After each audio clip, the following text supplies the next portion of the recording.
l'Orcana, vous avez encore possibilité de vous inscrire sur le tournoi sur place. Et s'il y a des gens qui voulaient encore s'inscrire spontanément dans la salle sur l'Orcana, ou là tout le monde est bon? Tout le monde est bon? Ok, et il y aura également le tournoi Pokémon, on va voir les infos dans un tout petit instant. Alors, on va en profiter pendant tout le long de ce setup, vu qu'on commence avec du Lorcana. J'ai envie de faire un petit concours de popularité. Je sais qu'il y a plusieurs personnes avec qui on a parlé plus tôt dans la journée qui aiment Vaiana. À main levée, qui est-ce qui a vu et qui kiffe Vaiana? C'est relativement soft. Qui est-ce qui est plutôt sur Toy Story?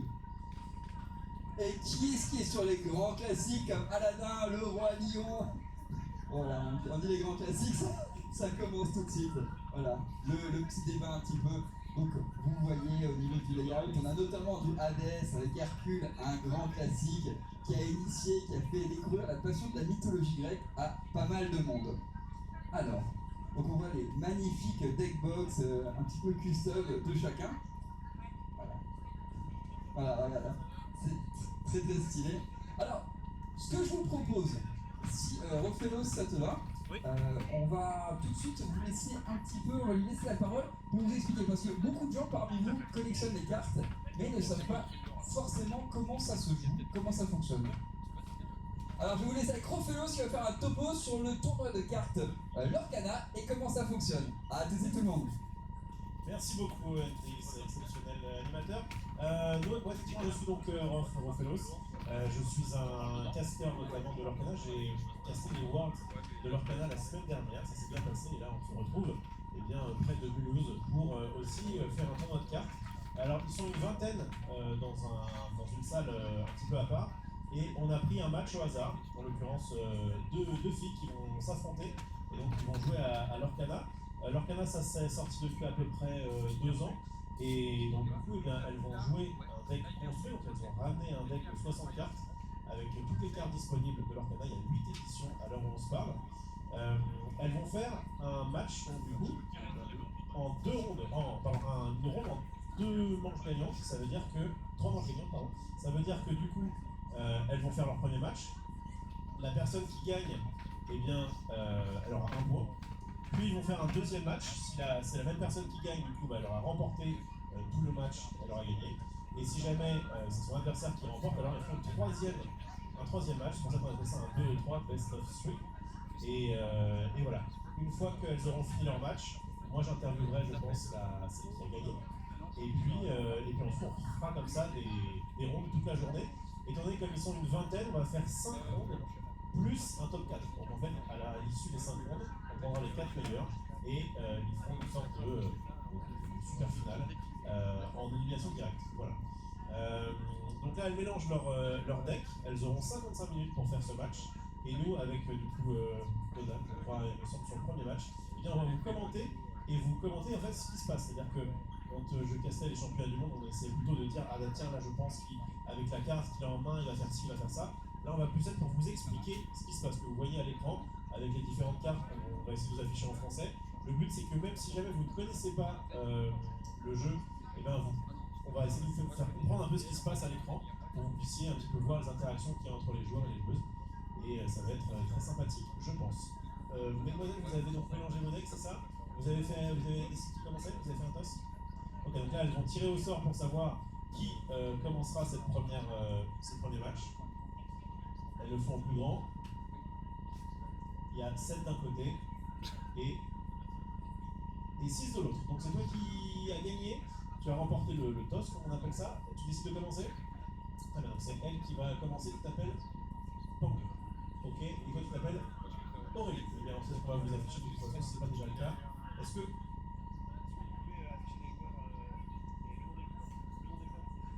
Ok, et donc on va suivre ça. Donc là, vous avez fait vos brigades ou pas encore? Vous n'avez pas encore fait vos brigades. Donc, maintenant qu'on a décidé au hasard que c'était donc Pong qui allait commencer, eh bien, dans leur deck de 60 cartes, elles vont en piocher 7. Elles vont regarder leurs mains et elles vont tout simplement décider si cette main leur convient ou pas. L'Orcana a le droit de faire ce qu'on appelle un mulligan. Ça veut dire qu'elles vont mettre de côté autant de cartes qu'elles ne souhaitent pas garder dans cette main. Elles vont en repiocher autant, puis après elles vont le remélanger, toutes les cartes qu'elles ont mises de côté comme ça. Donc ça s'appelle un mulligan, ça permet de, comme effectivement il y a quand même un niveau de variance dans les pioches, dans les decks, et bien le but c'est quand même de faire une bonne sortie, d'avoir des choses à faire très rapidement. On veut des cartes assez rapides pour les premiers tours et des cartes assez lentes, on va dire, pour les tours suivants. Donc là il y a un mulligan à 4 de ce côté-là, t'as un mulligan à combien 4 aussi, bon, d'accord. Donc à chaque fois, donc, elles ont mis 4 cartes de côté, elles en ont repioché 4 et elles remélangent ce qu'elles ont mis de côté. Ça veut dire qu'elles vont avoir une main de 7 cartes chacune, et ça va être à Pong de commencer. Tu attends juste que je me place et on va prendre le. Voilà pour le début. On enchaîne du coup ici.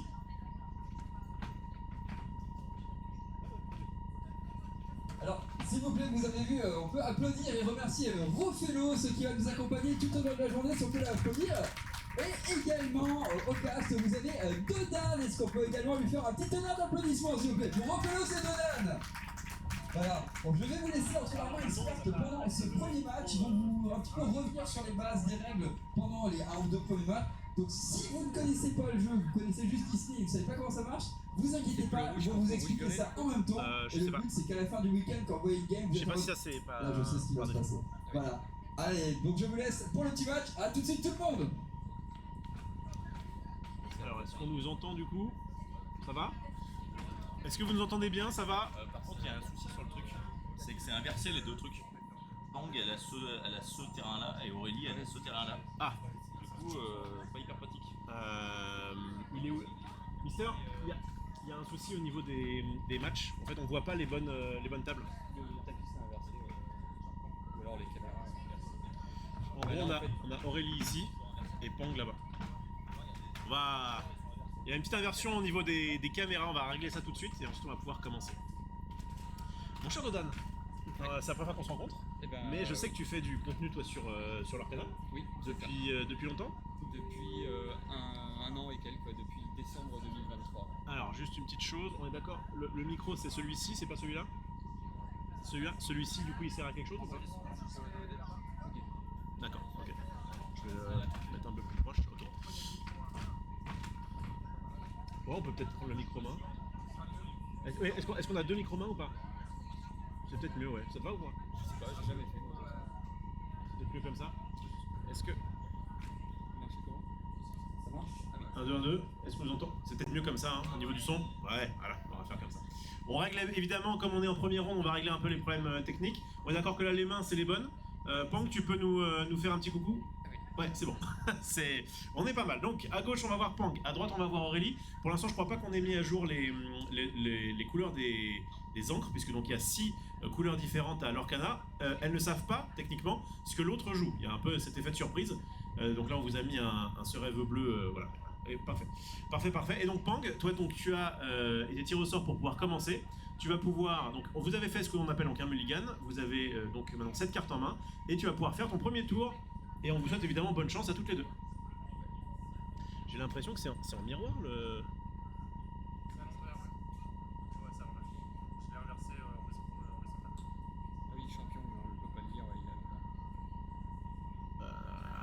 Je fais ça pour la Faut juste changer les caméras. Ok.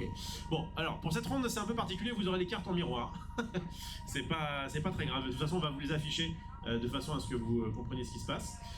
On voit qu'à gauche, donc Pang a joué une Cendrillon. Ouais. Alors est-ce que du coup... Comment il s'appelle ton gars? Gaël. Gaël, est-ce que tu peux nous... Ok, il va être dessus. Est-ce que tu l'as mis en français ou pas?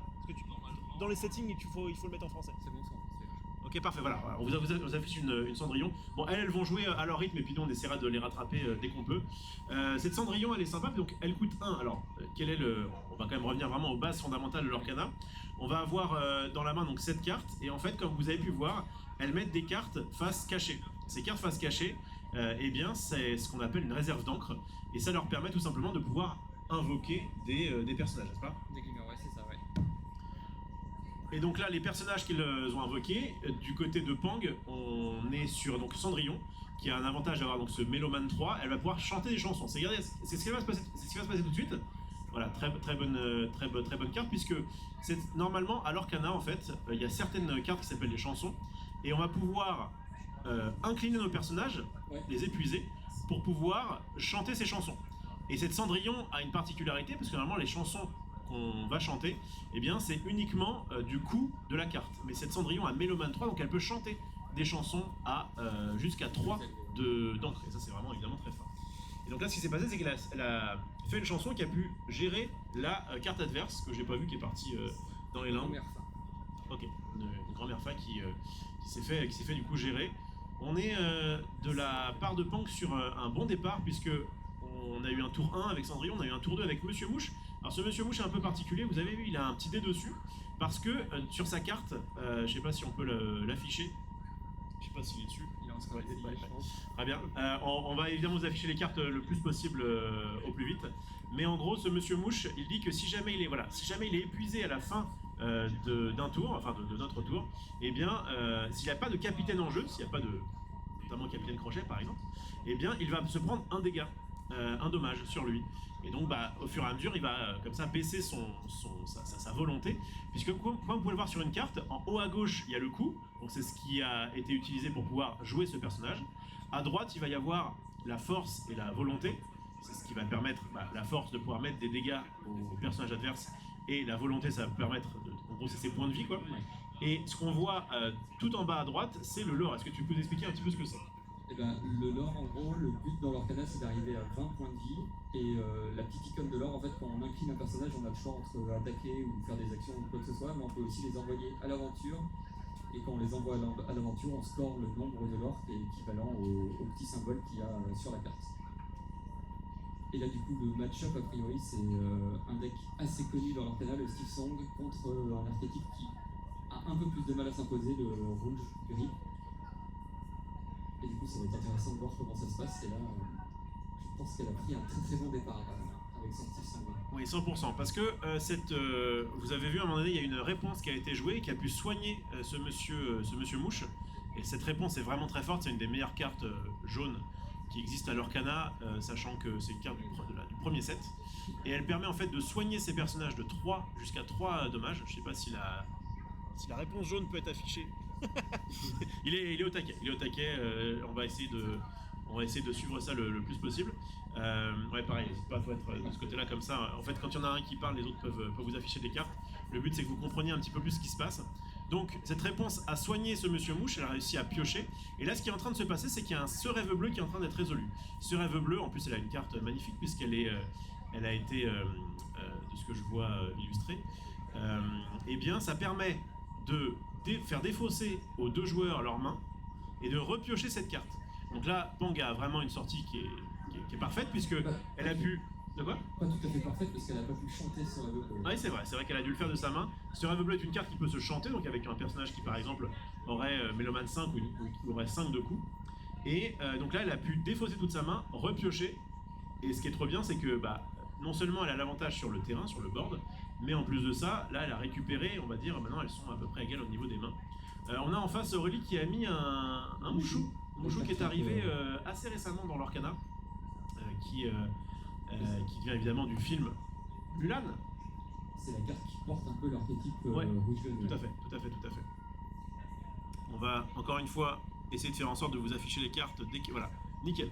C'est parfait. On a Mouchou, donc dragon majestueux, qui est très fort notamment pour pouvoir gérer les personnages adverses. Mais peut-être que Pang a de quoi le gérer, on va regarder. Non, c'est une réponse qui va resoigner donc ce mouche. Donc elle va repiocher des cartes. Donc à la fois ce mouchou lui pose problème parce que là elle va pas pouvoir réussir, je crois, à le gérer. Ouais, ça va être plus dur de partir à l'aventure avec le mouchou Voilà. en face. Et à la fois, alors on n'a pas les encres. On n'a pas les lores. Je sais pas ce qui peut être fait à ce niveau-là. Bon, excusez-nous pour cette première partie, on essaie de se caler un petit peu sur ce qu'on peut, on va essayer de faire ça propre. Je vais mettre leur téléphone plus proche de façon à ce qu'on voit un peu où est-ce qu'elles en sont au niveau de la partie. Puisque tu peux peut-être nous rappeler, ah bah tiens, parfait, on a eu les je crois le lore qui est arrivé. Comme vous pouvez le voir, en fait, Pang a 11 points de lore, Aurélie en a 0. Et quel est en fait le but de l'Orcana tout simplement? Et ben, c'est d'arriver à 20 points de l'or en premier. Donc Pang est très bien partie, puisque donc elle a, alors l'avantage qu'elle a eu déjà, c'est qu'elle a commencé cette partie, donc il y a quand même cet avantage d'un tour de plus qui est quand même assez fort. Elle a quand même lu son mouchou pour dire ah mince, lui il va faire des dégâts à mon board au prochain tour, mais c'est pas grave, je sais que je suis pas très loin de la victoire, donc elle va prendre 6 de l'or, elle va passer à 17, ce Voilà. qui est très très bien évidemment, puisque je rappelle que le premier arrivé à 20 de l'or remporte la partie. Aurélie va faire ce qu'elle peut sur ce En tour-là. général, Mouchou, on n'aide pas l'incliner pour aller taper, on préfère le garder debout. Il y a 2 mouchous, alors on a le droit de mettre autant de mouchous qu'on veut en jeu, il n'y a pas de souci. En fait, ce sont des incarnations de certains personnages de Disney, mais il peut y en avoir autant qu'on veut. Par contre, dans un deck, on peut avoir que 4 fois la même carte. C'était son deck de 60 cartes, avec 4 fois la même carte maximum. Et là, donc, on a 2 mouchous en jeu. Quand une carte arrive en jeu, elle ne peut pas s'incliner directement pour pouvoir aller défier un autre personnage. Par contre, donc il y a un mouchou qui vient d'arriver, donc il peut pas défier avec ce mouchou-là.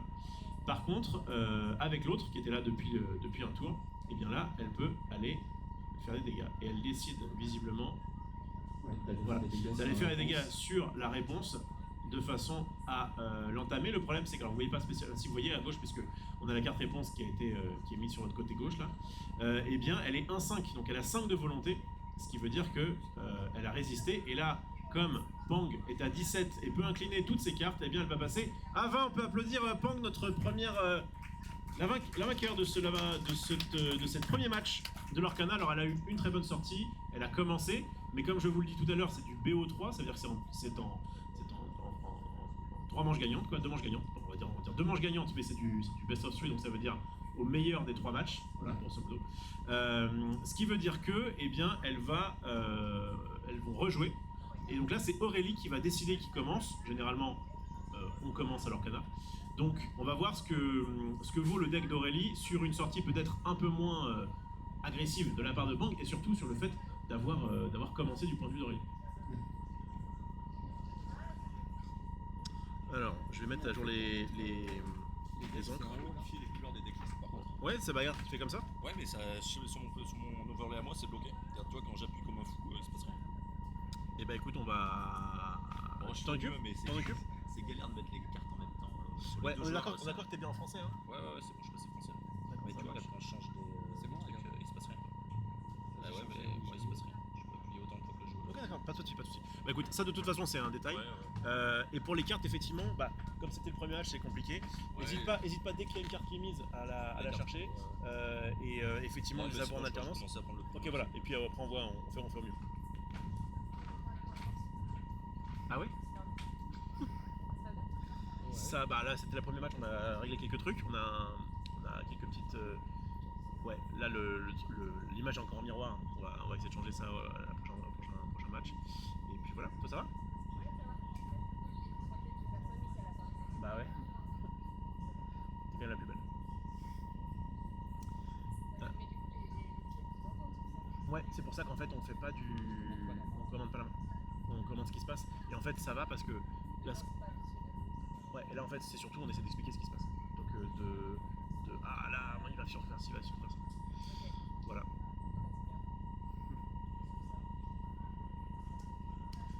Alors donc là elles ont mulligané, hein, on a vu tout à l'heure le principe.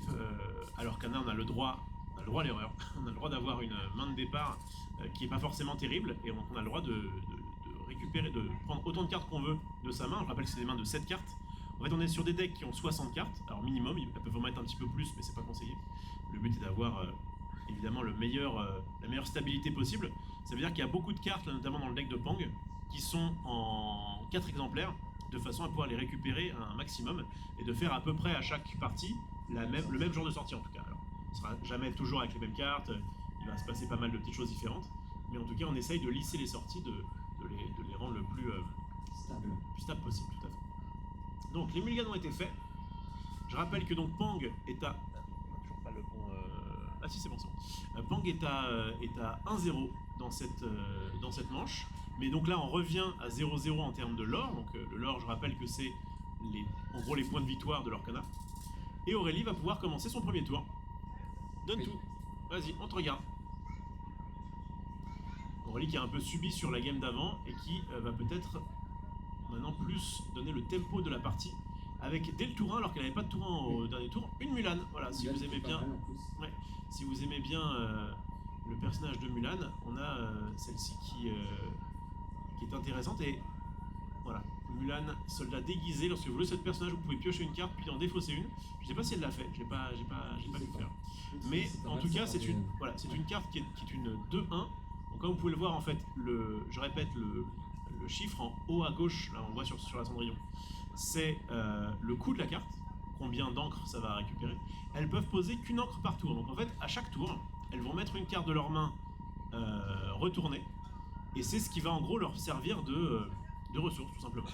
Elles peuvent, là par exemple, on voit qu'elle va mettre une carte en ressources, elle va incliner, voilà, épuiser, on appelle ça comme ça l'Orcana, c'est 2 encres pour pouvoir jouer une carte qui coûte 2. En l'occurrence, une Ursula. Ursula qui, on vous le rappelle dans le film, eh bien, prend la forme d'Ariel. Non, pas d'Ariel du tout. Des bêtises. Elle prend la voix d'Ariel, mais elle prend la forme d'une belle jeune fille et elle va essayer de séduire le prince. Et en fait, avec cette voix-là, eh bien, du coup, elle va être intéressante, notamment dans le jeu Lorcana. Eh bien, elle est Mélomane 4, ça veut dire qu'elle peut chanter, alors qu'elle coûte que 2, des chansons jusqu'à 4 d'encre. Voilà, on voit cette Ursula qui s'est transformée en Vanessa. Et la Pang, elle vient de faire la stratégie un peu classique du Silsong. Elle a réussi à chanter avec sa Cendrillon, à piocher une carte et à gérer en face. Donc oui. C'est forcément pas mal. Alors en face, on a quand même du coup géré cette Cendrillon grâce à leur attente. Parce que par contre, si c'est une 2-1, il me semble que... Alors, je connais pas la nouvelle carte qu'Aurélie vient de jouer, mais je sais pas pourquoi cette Mulan résisterait. C'est Shenli. On va étudier ça. Parce que là, Et il me semble qu'il donne plus il donne plus ça en... Je crois, je vais vérifier. Bon, en tout cas, il s'est pris un pavé dans l'hiver. Pavé dans l'hiver qui est donc une chanson qui met 2 dégâts à distance et qui permet de piocher une carte.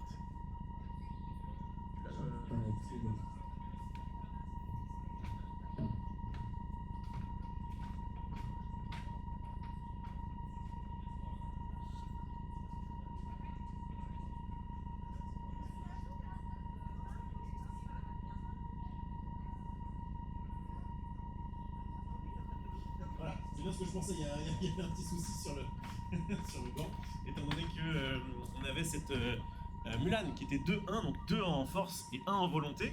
Il n'y a pas vraiment de raison qu'elle résiste aux 1 point de dégâts de Cendrillon. Donc voilà, tout va bien. On essaye aussi de faire un petit peu de l'arbitrage sur ce match. Donc on rappelle, on va essayer de toute la journée vous proposer des games à filmer, notamment donc sur ce tournoi Lorcana d'une 20aine de joueurs. Il y aura donc 5 rondes. Donc à chaque fois on verra des matchs différents et on filmera aussi, on castera ce week-end. Il y aura des matchs de Pokémon et il y aura des matchs de Magic, notamment demain. Voilà, donc il n'y aura pas que du Lorcana, mais c'est vrai que le tournoi principal, on va dire, c'est Lorcana, sachant qu'il reste des places, si jamais ça vous intéresse, pour le tournoi, il me semble, Lorcana enfant de demain. Voilà. Enfant, je sais pas à partir de jusqu'à quand, jusqu'à quel âge c'est, mais si jamais vous avez un enfant qui joue à l'Arcana ou qui a des decks, eh bien vous pouvez éventuellement l'inscrire pour le tournoi de demain. Il reste quelques places. Le tournoi adulte étant aujourd'hui. On va voir un Rhino, qui est une nouvelle carte qui vient du 7-8. Est-ce qu'il y a des gens dans la salle qui savent d'où vient Rhino, d'où vient cette carte, dans quel dessin animé? Je regarde un petit peu le public qui a l'air pantois. Ça vient de Volt. Je crois que c'est le pote de Volt.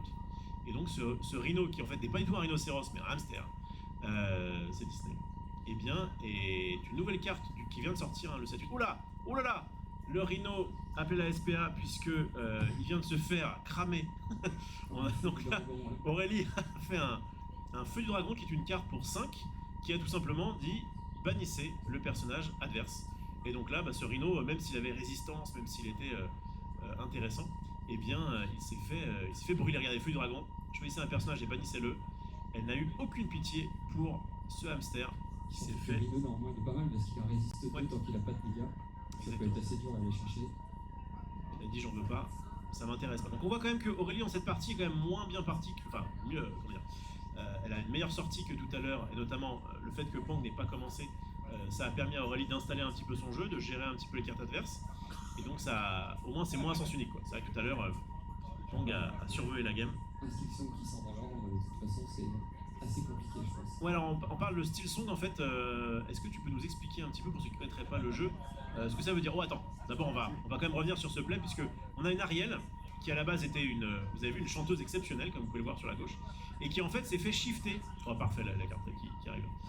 Qu'est-ce qui s'est passé en fait? Eh bien, il y a certaines cartes de l'Orcana qui sont généralement assez chères. Là, vous voyez par exemple cette Ariel coûte 6 à la base. Eh bien, elle va pouvoir être mise sur une autre Ariel, comme si une Ariel se transformait en une autre. Guerrière Sonic, elle est bien meilleure, enfin, en tout cas, elle a un effet qui est plus puissant que celle d'avant, puisqu'elle coûte le double du prix, hein. L'autre coûtait 3, elle coûte 6, et en fait, comment ça se fait qu'elle a pu jouer cette Ariel alors qu'elle avait que 5 d'encre et qu'elle en a épuisé que 4, mon cher Dodan? Qu'est-ce qui s'est passé? Eh ben, elle a utilisé la capacité Alter 4, donc en fait on peut payer 4 au lieu de payer 6 pour jouer ce personnage sur l'un de nos personnages qui s'appelle aussi Ariel.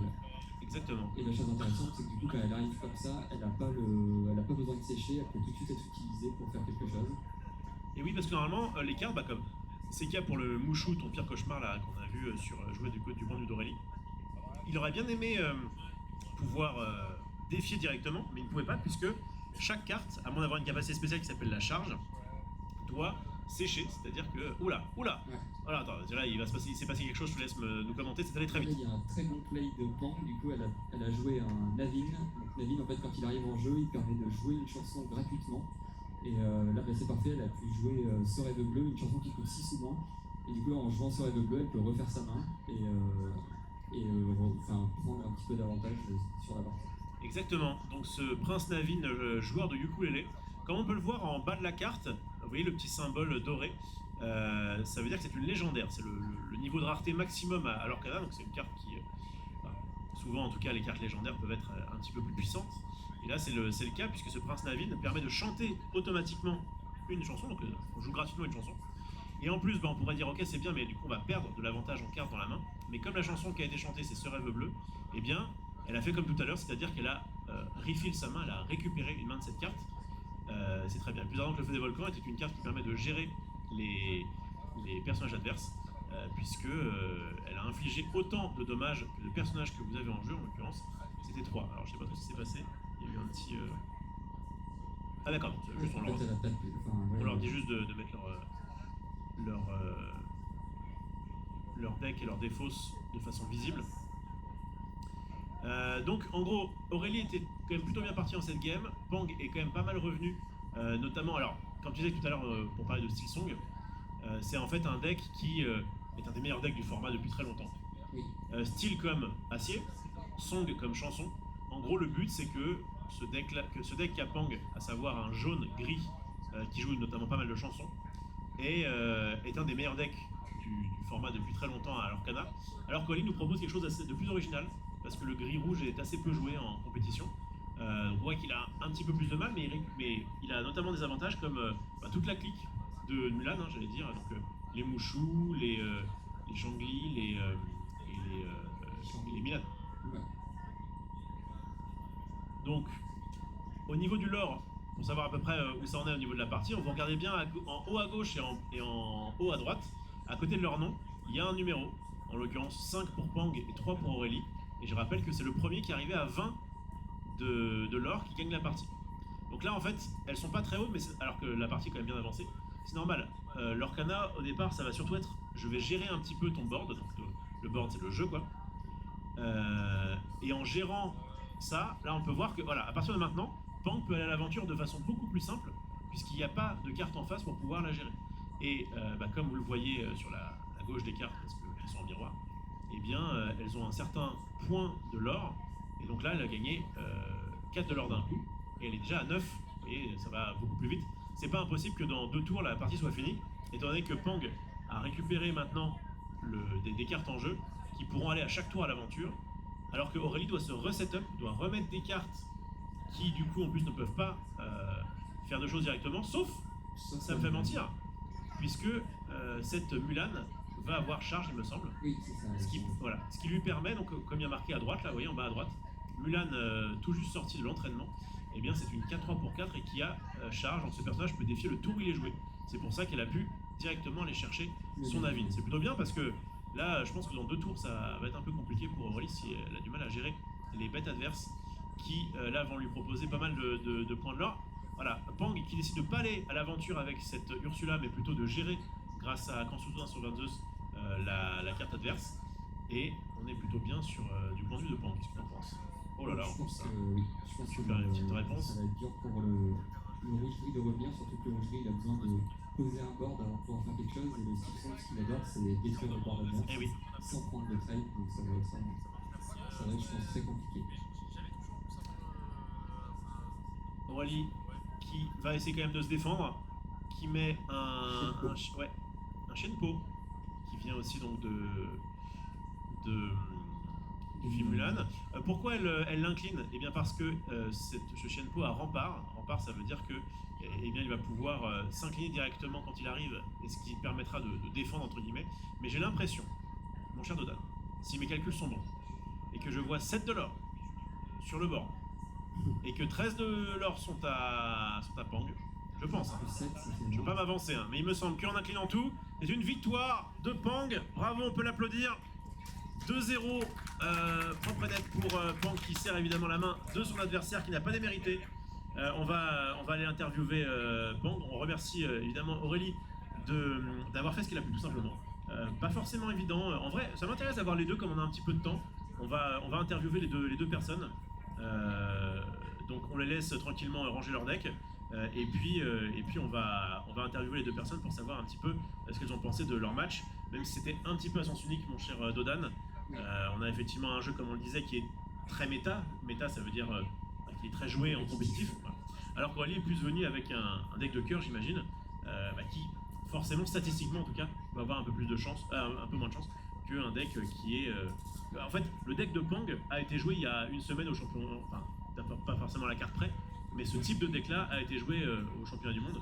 Donc bon, c'est pas aberrant d'avoir ce genre de résultat. Oui. Elles rangent leurs cartes et après on va interviewer.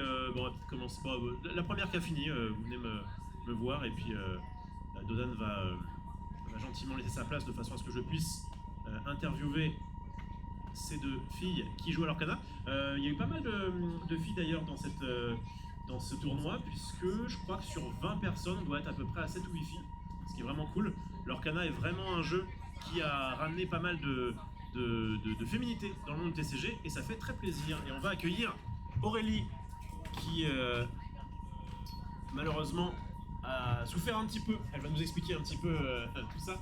Comment ça... Ouais, tu prends la sucette et tu la mets dans ta bouche, normalement ça fonctionne. Ça va Aurélie? Oui, ça va. C'était un peu compliqué. Alors, est-ce que toi, tu es venu avec un deck rouge-gris qui n'est pas très joué en compétitif? Est-ce que tu peux nous en dire un peu plus sur ton deck? Est-ce que tu savais que ça allait être un petit peu plus compliqué ou juste, voilà, pourquoi tu as choisi ce deck-là en particulier? Alors, déjà, je pense que c'est écrit, hein, Mouchou. Donc, de base, tu es une fan de Mouchou, c'est ça? C'est le gardien de la famille. En fait, moi déjà, je suis venue pour m'amuser. Très bien. En fait, déjà, l'Orcana au départ, c'est qu'on s'amuse. Très bien. Donc, j'avais pris, oui, effectivement, un deck de cœur plutôt qu'un deck compétitif, on va dire. Celui-là, il tape un peu quand sûr. on arrive à tirer les bonnes cartes. Mais c'est aussi une question de chance, point de vue la main, si on a quelque chose de bien ou pas, si au début on se retrouve avec des grosses cartes, c'est un petit peu ce qui m'est arrivé à la première. On l'a vu sur la première, effectivement, Voilà. malgré ton mulligan, t'as pas réussi à trouver de carte à 1. Voilà. Et c'est vrai que sur un jeu qui sort très agressivement, c'est compliqué. Voilà. T'as vu derrière un petit peu sur toute la gamme. Sur la ronde 2, en revanche, enfin sur le match numéro 2, ça a été un petit peu mieux. En tout cas, t'as pu mettre un petit peu de board, t'as pu gérer un petit peu ces cartes. Et après, c'est vrai que, notamment en jaune-gris, il va y avoir des cartes qui permettent, comme ce rêve bleu, de refaire. Donc non seulement elle avait l'avantage sur le board, mais en plus elle a récupéré des cartes en main. C'était un petit peu plus compliqué. Et surtout, elle t'a fait des removals, des cartes qui ont permis de gérer tes personnages. Et ça, c'était pas simple parce que toi, tu as besoin de tes personnages pour pouvoir aller gérer les Oui, voilà, notamment Kiki, il me fallait au moins 2 autres personnages pour pouvoir faire des lores en plus. Et pareil sur Shifu, il fallait pas qu'il ait de dommages, donc elle a tout de suite été tapée, ce qui était la logique. Donc voilà, mais après, je me suis bien amusée. Bon, c'est le principal. Merci en tout cas Aurélie. On te souhaite évidemment, parce que là on pourrait dire Aurélie elle est venue sur un tournoi, elle a perdu la première ronde, qu'est-ce qui va se passer? Et en fait, comme sur tous les tournois de cartes, quasiment tous les tournois, et bien en fait on fait ce qu'on appelle les rondes suisses. Ça veut dire que quoi qu'il arrive, quel que soit le résultat d'un match, qu'on gagne ou qu'on perde, eh bien on va quand même faire le nombre de rondes. C'est-à-dire que là, si tu veux faire tes 5 rondes, eh bien tu pourras les faire, et même si jamais tu en perds quelques-unes. Donc c'est pour ça aussi que c'est intéressant de faire des tournois, c'est que même si jamais on a des échecs, eh bien ça permet d'apprendre, ça permet de prendre aussi du plaisir, parce que mine de rien, il y a quand même une interaction qui était intéressante entre les joueurs et les joueuses. Et donc bah voilà, écoute, en tout cas c'est cool. J'encourage évidemment les gens à essayer de faire des tournois, et même avec un deck de cœur, eh bien, on peut quand même prendre du plaisir, et quand même, et je pense en fait qu'au bout d'un moment tu vas finir par tomber sur les bonnes cartes, la bonne sortie, etc. Et tu vas pouvoir au moins en remporter quelques matchs. C'est en tout cas c'est le mal qu'on te souhaite. Ma chère Aurélie, merci beaucoup d'être prêtée au jeu. Est-ce que tu as un petit dernier mot avant de laisser ta place? Eh ben, des honneurs sur la famille, des honneurs sur la vache. Prenez des notes. Parfait. Merci beaucoup. Tu peux déposer ton micro. Bonne journée à tous. Merci beaucoup. On l'applaudit quand même. Aurélie qui n'a pas démérité. Et on va accueillir la grande gagnante de ce match qui part bien dans ce tournoi. Puisqu'elle a mis 2-0 à son adversaire, c'est Pang, qui jouait donc un deck plus classique, un deck jaune-gris chanson, qu'on appelle donc Steel Song. Et elle va nous expliquer un petit peu son parcours. Alors pourtant les fans de Marie, d'après ce que je peux voir sur son t-shirt, tiens, mets ça à ta bouche, de façon à nous expliquer un petit peu comment ça s'est passé. Et déjà, félicitations à toi. Merci. Ça fait combien de temps que tu joues à l'Arcana? Depuis chapitre 1. Depuis le chapitre 1. Et depuis le chapitre 1, tu jouais Steel Song, tu jouais ce type de deck ou pas? Non, j'ai commencé. Non. C'est à moi. Pardon. J'ai commencé Steel Song à chapitre 3. Ouais. Je comprenais pas du tout au début quand je jouais, j'en ai eu marre et puis je suis passé au violet rouge. Ok, violet rouge qui était une association qui est très bien. Là, pourquoi tu t'es dit que tu prenais Steel Song et pas violet rouge? Alors, violet rouge, je l'ai laissé tomber parce que je le trouve vraiment trop lent. D'accord. Après, Steel Song, il est lent aussi. Mais Ouais, il est lent, il contrôle. Ouais. Ok. T'es quelqu'un qui va rapidement, parce que quand même Steel Song, c'est effectivement pas le deck le plus agressif, mais ça reste un jeu qui fait des sorties qui sont très on appelle curvées, c'est-à-dire où tu vas jouer, c'est ce qu'on a vu, tu as joué toujours un truc au tour 1, puis au tour 2, puis au tour 3, etc. Et tu vas quand même prendre un ascendant sur le board qui est quand même assez grand. Ça commence bien. Est-ce que tu as fait d'autres tournois depuis que tu joues? Est-ce que tu es dans le coin? Comment ça se passe au niveau de ta... On est en 74 dans le Savoie, Ouais. pas loin de Genève. D'accord. Donc avec nos machins qui se déplacent partout, Trop bien. dans toute la France. Si les Worlds étaient ouverts au public, T'aurais été là? on avait déjà prévu d'acheter le billet. Est-ce que tu étais au championnat d'Europe? Oui, Ok. on l'a fait. Il y a eu un championnat d'Europe de l'Orcana qui s'est tenu à Disneyland Paris au mois de, je crois que c'était décembre dernier, Ouais. que j'avais casté d'ailleurs, je me rappelle, c'était vraiment très intéressant.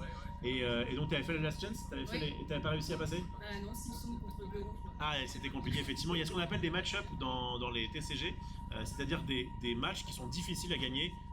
Un deck contre un autre deck, ça peut être vraiment très difficile. Et effectivement, s'ils sont contre bleu rouge, c'est pas du tout évident. En tout cas, là, ça a l'air de bien fonctionner. Bon, pour l'instant, t'as pas rencontré de bleu rouge. On espère évidemment te revoir dans les phases finales, puisqu'on rappelle que donc là, ils vont faire 5 rondes et ensuite il y aura un top 4. Mais en tout cas, merci beaucoup. Est-ce que tu as un petit dernier mot à dire? Ouais, ce serait pas mal qu'une fille gagne un tournoi. Ça fait longtemps qu'on n'a pas vu un petit quick. Ça fait longtemps, effectivement, petit quick que vous pouvez retrouver aux dédicaces avec sa jolie robe rouge qui est là et qui a plusieurs cordes à son arc, qui donc à la base est une youtubeuse qui notamment ouvre des comment ça s'appelle, les Tsum Tsum. Voilà, qui est notamment une fan de Disney et Moi, j'ai découvert leur canal. Grâce à elle? Ah bah parfait, effectivement, elle a fait des vidéos. Drôle quand elle ouvrait les boosters. Elle a On fait. criait avec elle, on sait pas pourquoi. J'espère que je suis pas gagné le tournoi. Elle a déjà sa favorite. Et il se trouve que Petit Quick a désormais en plus maintenant un autre boulot, c'est qu'elle s'occupe de toute la communication sur leur canal. Et donc, alors si vous voulez récupérer des informations sur le prochain set, éventuellement vous pouvez la soudoyer, mais elle a des tarifs qui sont assez chers, hein, je vous préviens. Alors comme vous pouvez voir sur l'écran, on va vous mettre maintenant, parce qu'on était en miroir tout à l'heure, on est en train de caler les cams pour la ronde 2. Là on va te laisser du coup aller justement faire ta ronde 2, merci encore à toi. Merci. Et Merci. on espère te revoir dans les phases finales. Parfait, nickel. Donc là t'es judge, hein, c'est ça? Moi je suis... Tu peux la suivre chez toi? Non je crois pas, je crois que je recaste avec l'autre gars qui est là. Normalement c'est Dodon et... Ah d'accord. Je crois, si je dis pas de bêtises. C'est quoi le prochain c'est vous deux, c'est ça? Ouais, c'est... J'ai pas vu sur le... Normalement, on a chaque fois l'écran de ce que j'ai vu. Ok, go, pas de soucis. On fait ça, je vais aller vous chercher un match et on enchaîne. Ok. Bah, c'est super si tu vas chercher... Voilà, en attendant le prochain match qui sera de nouveau sur l'Arcana, je vous propose en attendant une petite question sur Disney. 80% Voilà, des gens de là. on a fait un petit peu un petit test avant, on a vu que vous étiez plusieurs à être bien calés sur Disney. Alors on va poser des questions sur plusieurs époques, sur plusieurs styles d'animation, sur les personnages, sur l'histoire. Voilà, on va tout tourner. Parce que ça tombait 5 minutes Alors, avant. est-ce qu'il y en a qui ont vu les vieux Disney, ceux qui ont plus de 30 ans? Ouais, il y a des amis, c'est tout? Est-ce que dans la salle, il y a des gens à main levée, hein, vous êtes pas obligé de répondre, qui ont vu les vieux Disney? Ouais, moi je trouve ça va, c'est Ok, bon ça va, il y a quand même du monde qui est dessus. Alors, question, est-ce que vous connaissez Christmas Carol? Avec le fantôme des Noëls passés, présent et futur. Il y a eu une adaptation Disney.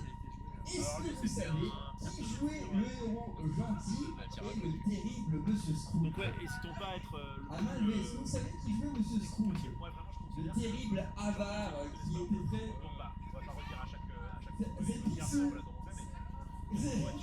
C'est Picsou, effectivement. C'est Picsou.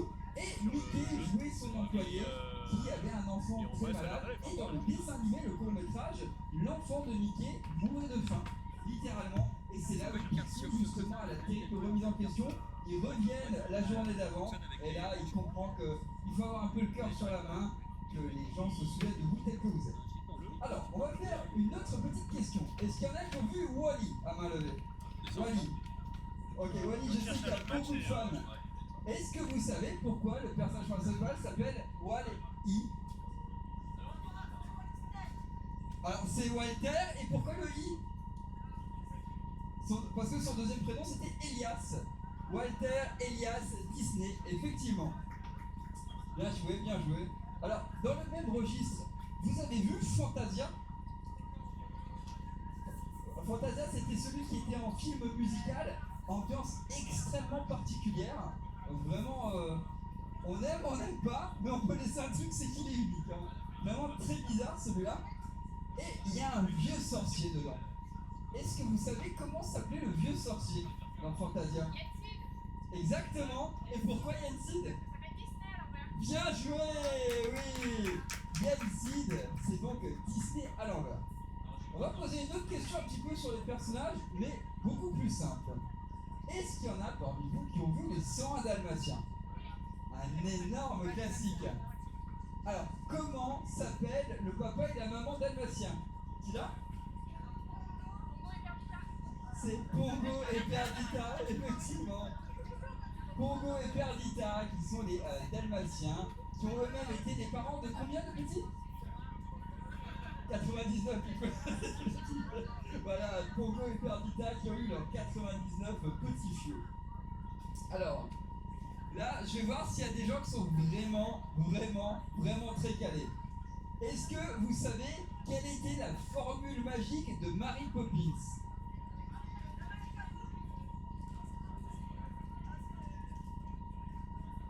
Oh là là, on peut l'applaudir, effectivement. Alors, pour ceux qui n'ont pas entendu, je vais le redire un petit peu, c'est particulier.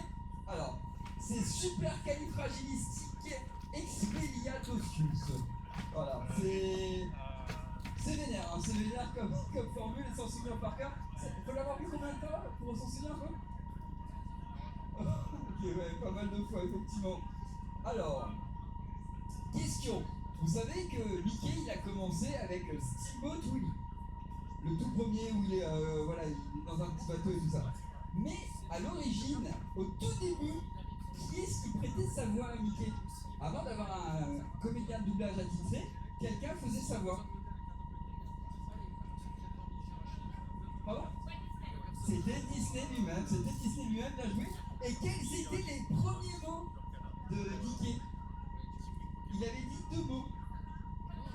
Exactement, oh là là. Ok. Alors, je vous propose un jeu, un 50 contre 1. Pour l'instant, elle gagne. Effectivement, c'est Hot Dogs. Alors, attention. Vous savez que Disney récemment a connu quelques échecs commerciaux. Alors, pour ceux qui voient pas, il y a des Disney qui se sont moins bien vendus. Mais à l'époque, les Disney marchaient plutôt bien. Sauf un. Il y a un Disney, il y a un sacré moment qui a été un énorme échec à son époque, au point que Disney n'a plus fait de film sur les princesses pendant 30 ans? Moi je l'ai. Après je laisserai mon élan. Alors ok, on leur laisse 30 secondes. Disney n'a plus fait de film sur les princesses pendant 30 ans à cause d'un échec. Quel était cet échec? Blanche-Neige. Pardon? Exactement, bien joué, la Belle au bois dormant. En même temps, j'ai envie de tenter une théorie, c'est peut-être parce qu'elle a moins de 20 répliques dans tout le film, l'héroïne. Effectivement. Alors, pour les plus jeunes, on va juste peut-être poser une question aux plus jeunes. Est-ce que vous savez comment s'appelle la princesse dans la Belle au bois dormant? Alors, tu l'avais? Oui, Aurore, effectivement. Une petite question un petit peu aussi pour les plus jeunes. Monsieur Aurore, la Belle au bois dormant, avec effectivement un film qui a fait arrêter les princesses. Alors, question. Pendant plus de 30 ans, il n'y a pas eu de film de princesse. Mais Disney ensuite en a refait un qui a cartonné. Quelle princesse a fait vraiment exploser les princesses sur le devant de la scène? On dit la Reine des Neiges? Elsa? C'est la petite sirène! Et oui, c'est Ariel, la petite sirène, qui a fait ressurgir, mais vraiment de manière phénoménale, les princesses. Et après, il y en a eu beaucoup. Alors avant de parler d'autres princesses, pour justement la petite sirène, question technique. C'est une sirène, mais comment appelle-t-on la version masculine dans la mythologie des sirènes? Les tritons, exactement, bien joué, avec notamment le roi dans la petite sirène. Alors, on va être un petit peu flou pour ne pas choquer au niveau de certains dans le public, plus jeunes, mais la petite sirène à la base, ce n'est pas de Disney. Comme beaucoup, ça vient de romans. Alors pour le dire gentiment, elle finit en écume sur la fin, littéralement. Mais de qui est le texte original de la petite sirène? Exactement, très bien joué, les contes d'Andersen. Effectivement, les Disney étaient énormément adaptés d'Andersen, de Grimm et de beaucoup d'autres dessus. Alors, on parlait de princesses. Je vous propose de laisser une question pour les enfants, si vous le voulez bien.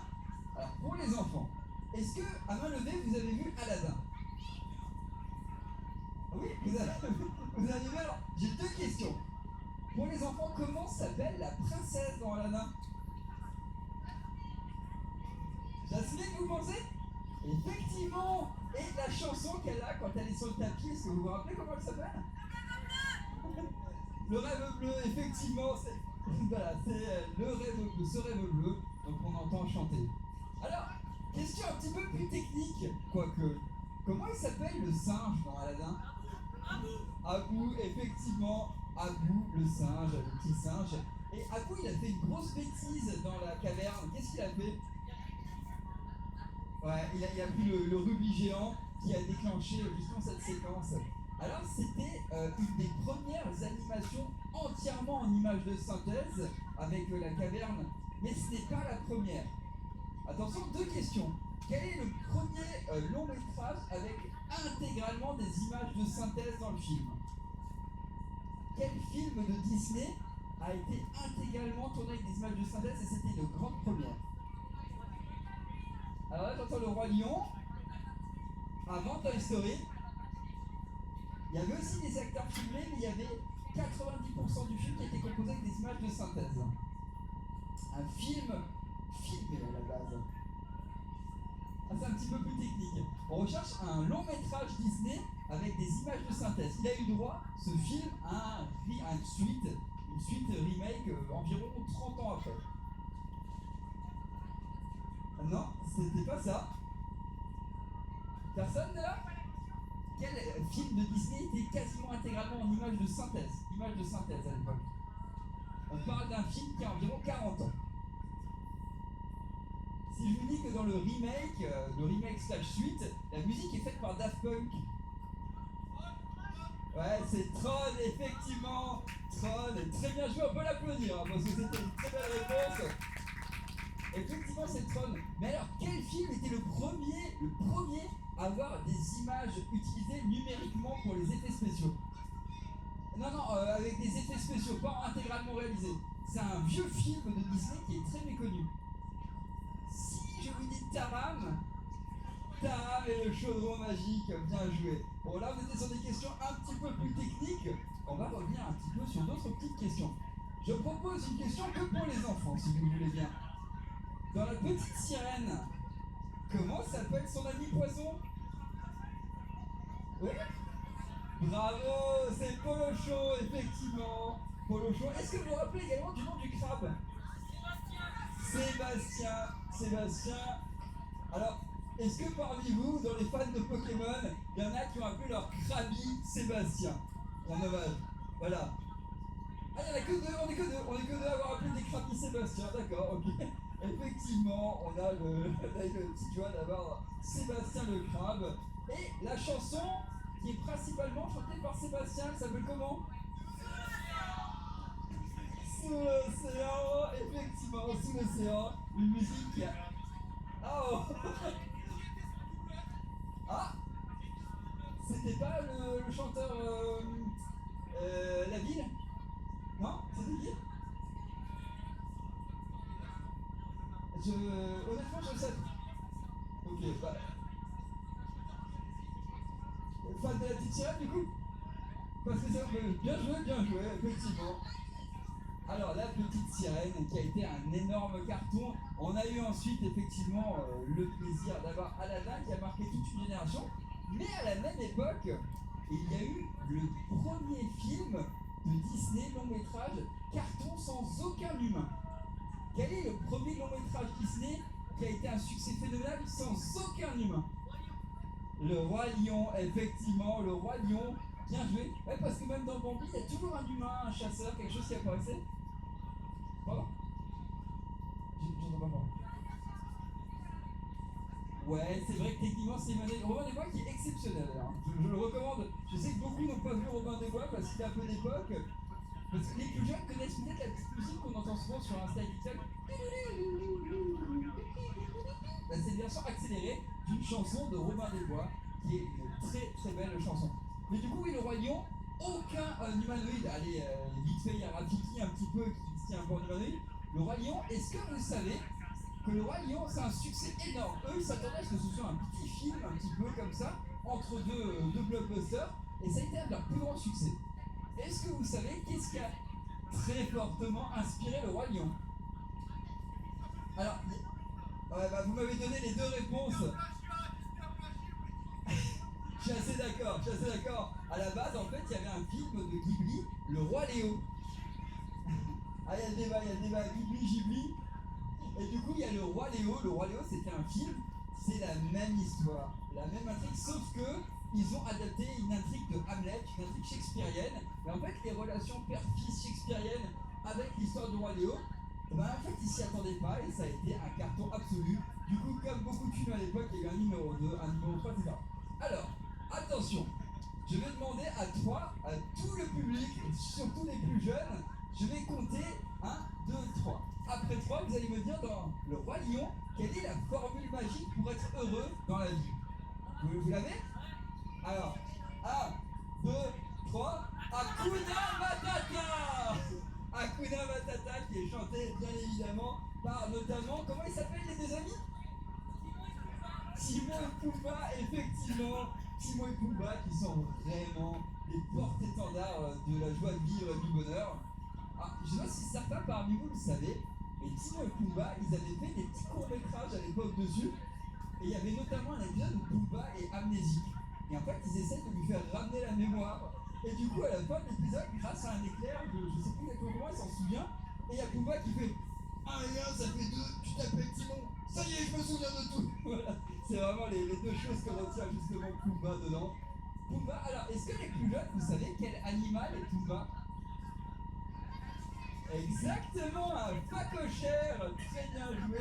Bon, je vois qu'on a des experts assez calés sur Disney. Alors, là, on était un petit peu sur le Roi Lion, sur les grands noms de Disney des années 90. Mais, juste après, dans le début des années 2000, il y a eu des Disney qui ont énormément plu au public sans être autant des succès commerciaux. Est-ce que vous savez quel est le premier et un des deux seuls Disney intégralement sans chanson? Vous savez, normalement, les personnages, ils chantent un petit peu toujours dans les Disney. Mais il y a eu un long métrage où personne ne chante. C'est Atlantide de Disney, effectivement. Atlantide, où on suit des histoires de Middlesex qui se retrouvent avec des reliques. Je ne vais pas spoiler, on ne va pas raconter la fin à chaque fois. Mais à partir à la recherche de l'Atlantide, tout le monde le prend pour un fou. Il est discrédité, sauf un scientifique qui lui dit j'aime ce que tu fais, tu vas venir sur l'expédition.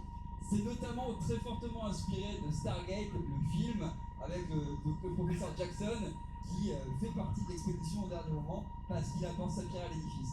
Il y a notamment le méchant qui dit cette phrase magnifique à un moment, il essaie de repousser les troupes, et il dit écoutez, messieurs, mesdames, nous sommes vraiment au bord du gouffre, mais il est temps de nous ressaisir et de faire un grand pas en avant. Je trouve c'est très drôle au bord du gouffre, faire le grand pas en avant, avec l'époque des castings. Alors, juste la main levée, qui est-ce qui a vu Atlantide?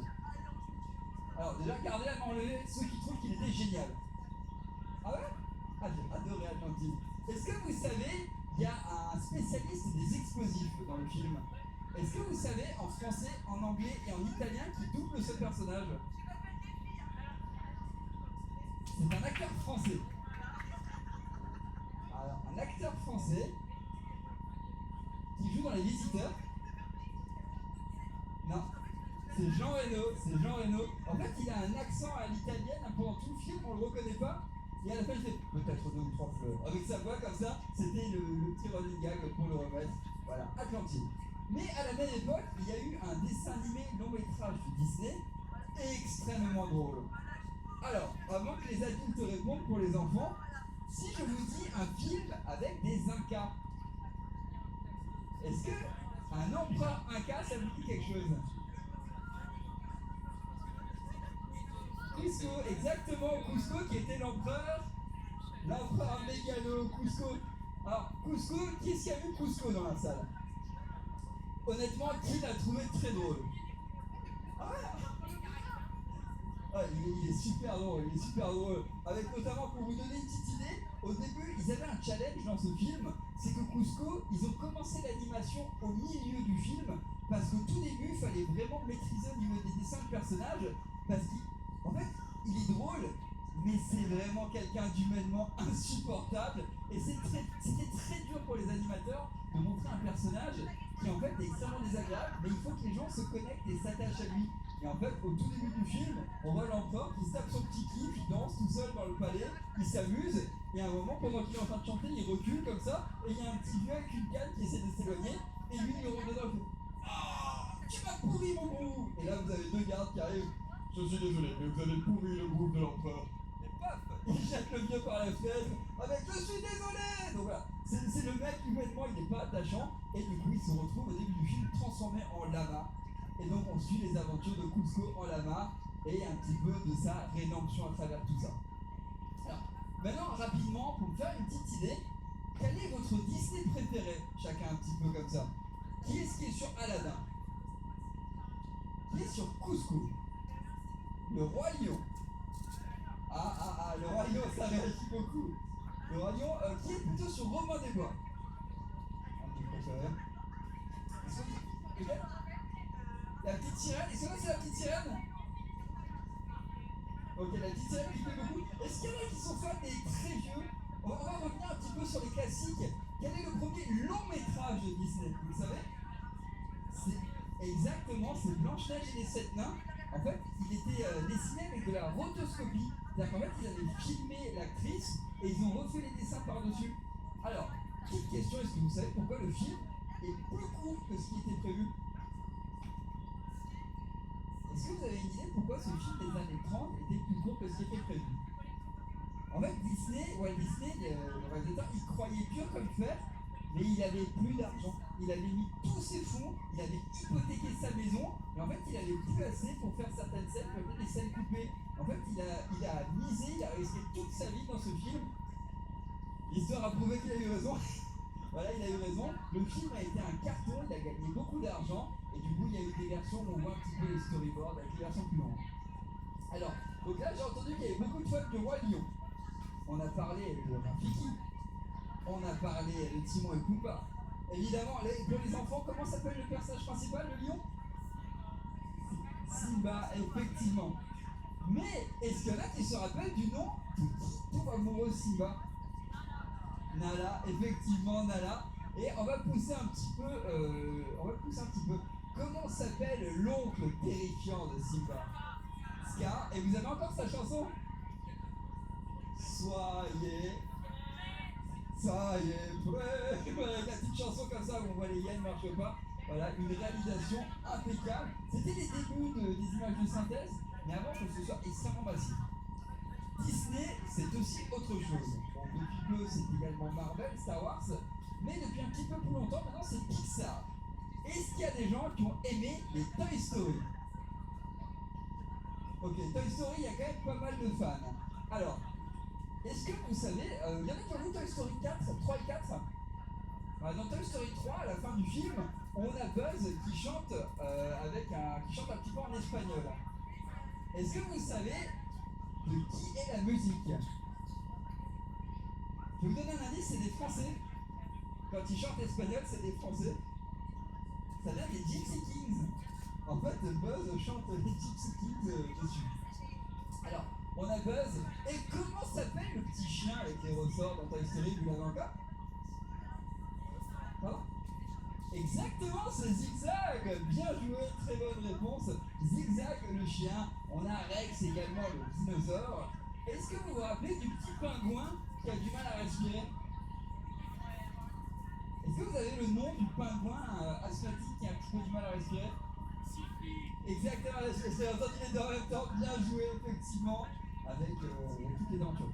Alors, vous vous rappelez du nom de l'enfant dans Toy Story? Est-ce que vous vous rappelez du nom de l'enfant dans Toy Story? Andy, exactement. Est-ce que vous vous souvenez, quand il écrivait le nom sous les jouets, il faisait une petite faute en écrivant son nom? Qu'est-ce que c'était? Quand il écrivait Andy, c'est bon? Exactement! Non, t'as raison, le N est à l'envers! Bien joué! En fait, Andy écrivait son nom et imitait le N à l'envers sur le dessous de la botte de Woody. Et Woody, on voit dans le Toy Story 2 que tout doucement, il vient de jouets de collection de l'époque. Il y avait notamment le petit cheval. Est-ce que vous vous rappelez du nom du cheval dans Toy Story 2 et 3? Vous vous souvenez, Woody, il a une amie dont Buzz tombe terriblement amoureux, mais il y avait un petit cheval. Comment il s'appelait? C'est un petit peu plus technique, hein. Pile poil, exactement. Pile comme le vent, comme il dit dans le dessin animé. Voilà, pile poil, très bien joué. Alors, on aura d'autres questions sur Disney et sur Pokémon, mais on a le match suivant qui arrive sur l'Orcana. Alors, c'est l'occasion de redemander très rapidement qui est-ce qui joue ici à l'Orcana? Et qui est-ce qui collectionne les cartes l'Orcana, les cartes Disney? Un petit peu moins, et juste vite fait, à malgré qui est-ce qui a des cartes Pokémon? Ok, d'accord, il y a plus de phases de Pokémon. Alors là, on a un tour de l'Orcana, ensuite il y a du Pokémon, et après il y aura plein d'autres surprises. On va donc laisser s'installer nos candidats. Est-ce que vous pouvez applaudir, s'il vous plaît, Guillaume et Pauline? Voilà, je vais laisser la parole à nos amis commentateurs et juges. On se retrouve dans un tout petit instant. Je donne mon micro à Dan et je vous laisse avec nous. Et là, on va voir du coup un match de la ronde 2. Deux personnes qui ont gagné leur premier match avec des. Ah, bien. Et du coup, on va voir ce que ça donne dès que le match va commencer.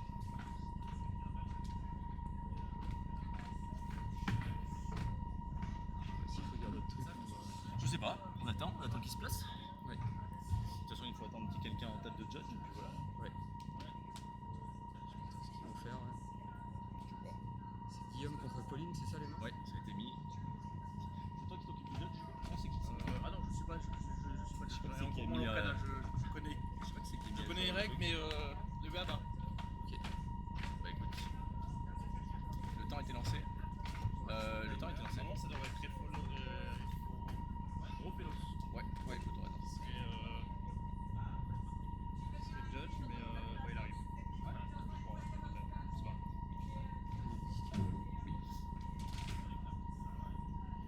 Et bah c'est parti. Et bah là, le match match va commencer, du coup ils vont procéder je pense au mulligan, savoir qui va commencer. Donc pour savoir qui commence à l'Orcana, en général les joueurs jettent des dés. Le plus grand choisit s'il va commencer ou s'il va pas commencer.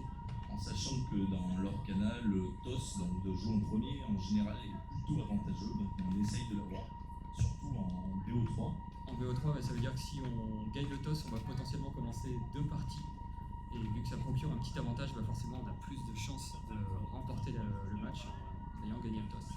Exactement, il y a beaucoup de jeux qui aiment commencer, donc c'est pour ça que c'est important d'essayer d'avoir ce toss.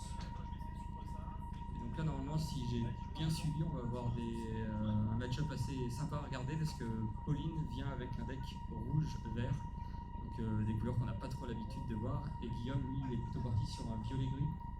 Oui, c'est ce qu'on se dit. Alors il y a plusieurs versions de violet-gris, mais globalement c'est plutôt un peu de contrôle, un peu aggro aussi. Donc, ça fait un peu de tout, donc ça va être intéressant à regarder. Violet-gris c'est plutôt un deck qui aime gagner petit à petit et pas forcément une stratégie très aggro ou très contrôle. Alors pour ceux qui connaissent pas du tout les TCG, une stratégie aggro c'est un deck qui va vouloir remporter la partie très vite. Donc il va tout miser sur les premiers tours en essayant d'être le plus agressif possible. Là où à l'extrême inverse, un deck contrôle, lui, il va plutôt miser sur une grosse fin de game. Et du coup, il va essayer de prendre son temps au début, de ne pas se faire déborder pour ensuite complètement écraser son adversaire. Oui, alors on rappelle que là ils sont en train de faire leur mulligan. L'intérêt de ce mulligan à l'Orcana, c'est qu'on aime bien souvent avoir un tour 1, un tour 2, un tour 3. En fait, on aime bien avoir un début plutôt curvé pour avoir toujours quelque chose à jouer. C'est un petit peu dommage si on passe un tour à ne rien faire. Donc c'est souvent ça ce que vont rechercher les joueurs, avoir une courbe au début pour être sûr d'avoir quelque chose à jouer. Oui, et là ce qui va être intéressant c'est de découvrir un petit peu le deck de Pauline, de savoir si elle est partie sur une stratégie plutôt discard avec le vert. Donc on a des cartes quand même assez signatures pour le côté des fosses, donc essayer de vider la main de son adversaire pour qu'il puisse plus jouer grand chose.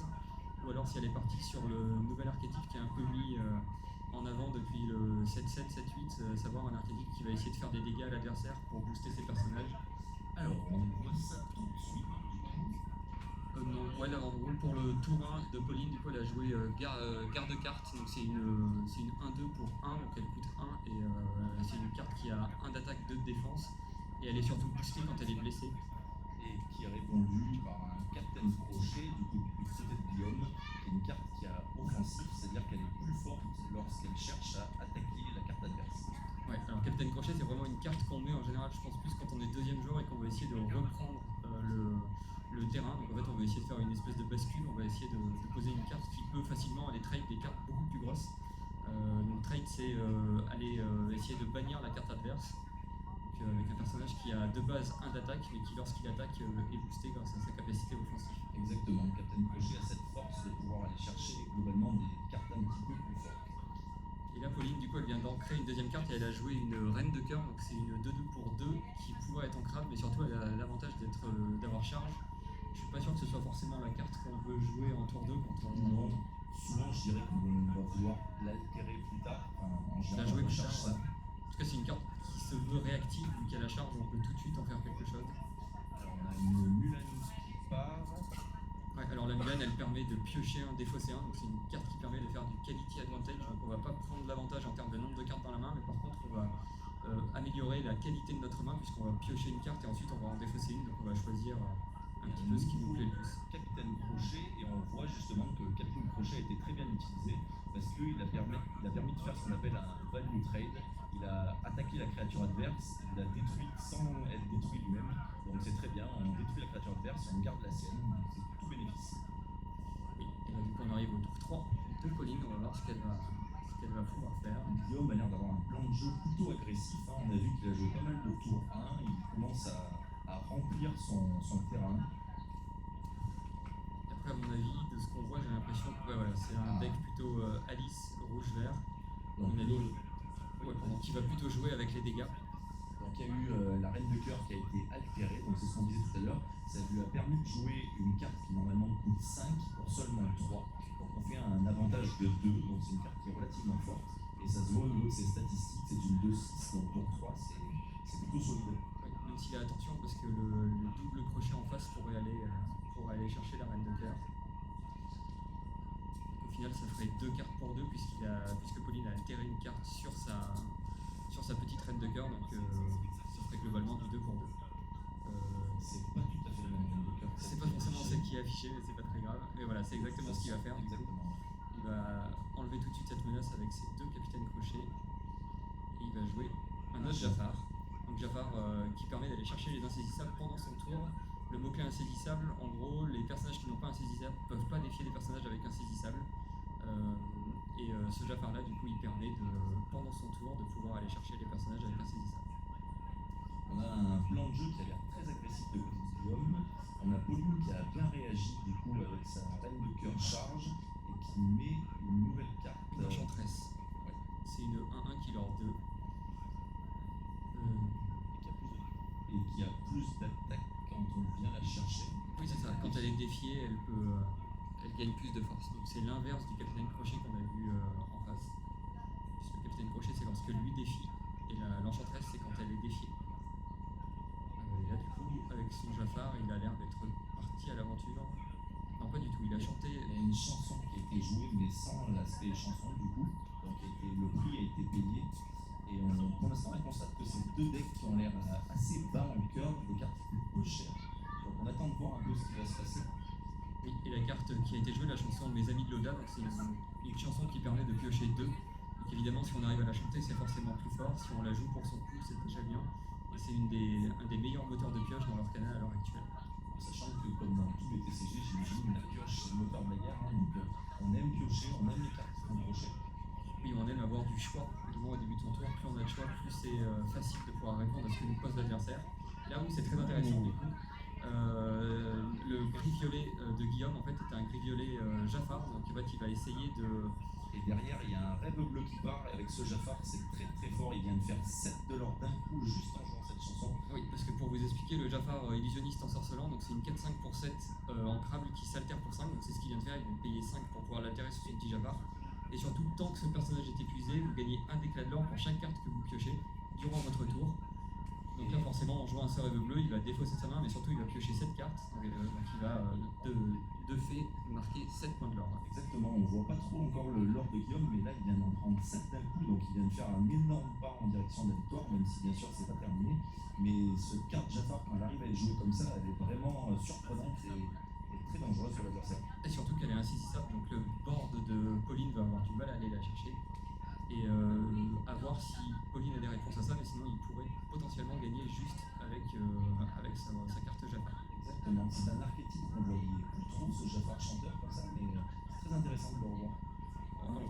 Il est quand même toujours un petit peu présent, c'est pas un deck top méta, mais disons que c'est un deck qui est toujours un petit peu là à attendre de pouvoir essayer de sortir et de faire quelque chose. Mais alors on attend la réponse de Pauline, elle a beaucoup de cartes en main grâce au rêve bleu, donc possiblement beaucoup de possibilités justement à voir comment elle va essayer de se sortir de ce piège du Jafar.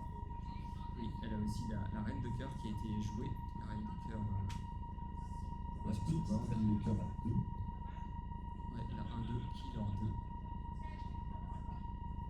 Donc là on va voir parce que c'est un peu un tour assez important. Est-ce que le deck de Pauline comporte des anti-bêtes? On voit oui qu'il y en a eu un, il y en a un qui a été défaussé qu'on aurait bien aimé avoir, j'imagine encore. Je viens de voir le feu du dragon. Le feu de dragon qui est parti à la défausse avec le rêve bleu, je pense qu'on aimerait bien l'avoir en main tout de suite. En a-t-il un autre? En a-t-il pas? Est-ce qu'elle va pouvoir répondre en tout cas à cette menace? En sachant qu'on est sur du tour 5, il me semble, je vois pas tout à fait le nombre d'encres, mais on doit être autour de 5 d'encres. Oui, de toute façon, s'il a joué le Jafar illusionniste ensorcelant, il est au moins au tour 5. Alors, quelle réponse va-t-elle pouvoir trouver tout ça? J'ai l'impression que son deck joue pas spécialement avec les dégâts. Donc, Pour l'instant, on a vu des cartes à petit cœur, on n'a pas vu encore de cartes entre guillemets très fortes, on va dire. Donc, à voir quelles sont les réponses possibles de son côté. Mais bon, en rouge, on se fait pas de soucis qu'il y en a. voilà, on a la petite reine de cœur donc, qui a été jouée avant. Et là, on a une carte assez intéressante, le Chapelier Fou. C'est une carte du set 1 Oui, qui les était, premières sets. qui était beaucoup jouée au début parce qu'elle offrait de la pioche en vert. C'était une ressource qui était assez rare, surtout à l'époque. Et là, le Chapelier Fou, donc c'est une 2-4 qui leur 3, donc ça leur beaucoup pour 5 ancrables. Et à chaque fois que ce personnage est défié, vous pouvez piocher une carte. Là, le problème, c'est que il est 2-4, donc il a 4 de volonté.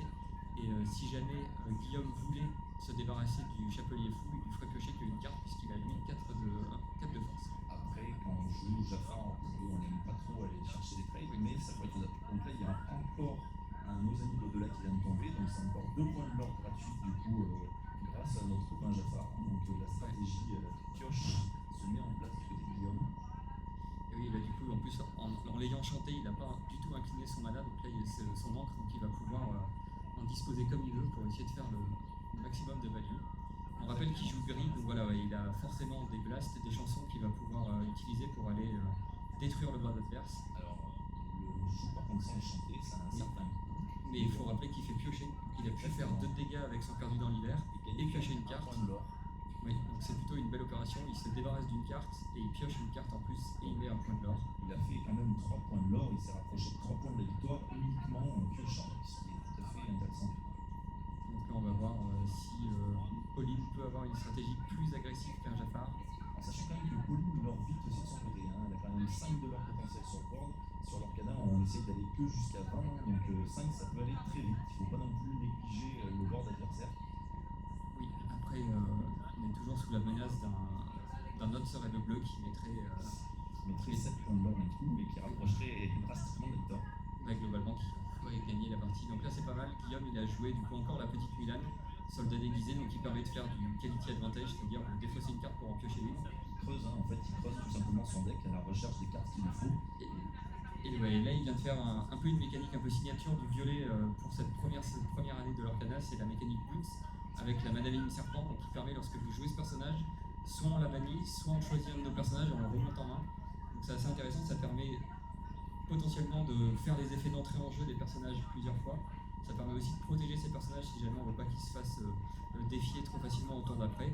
Et là ça me propose surtout une carte 3-3 qui va être assez dure à aller chercher. Là, du côté de Pauline, on a décidé d'y aller, hein, il faut avancer. Donc, elle a posé plein de petites cartes mais qui ont le mérite de lorer assez fortement.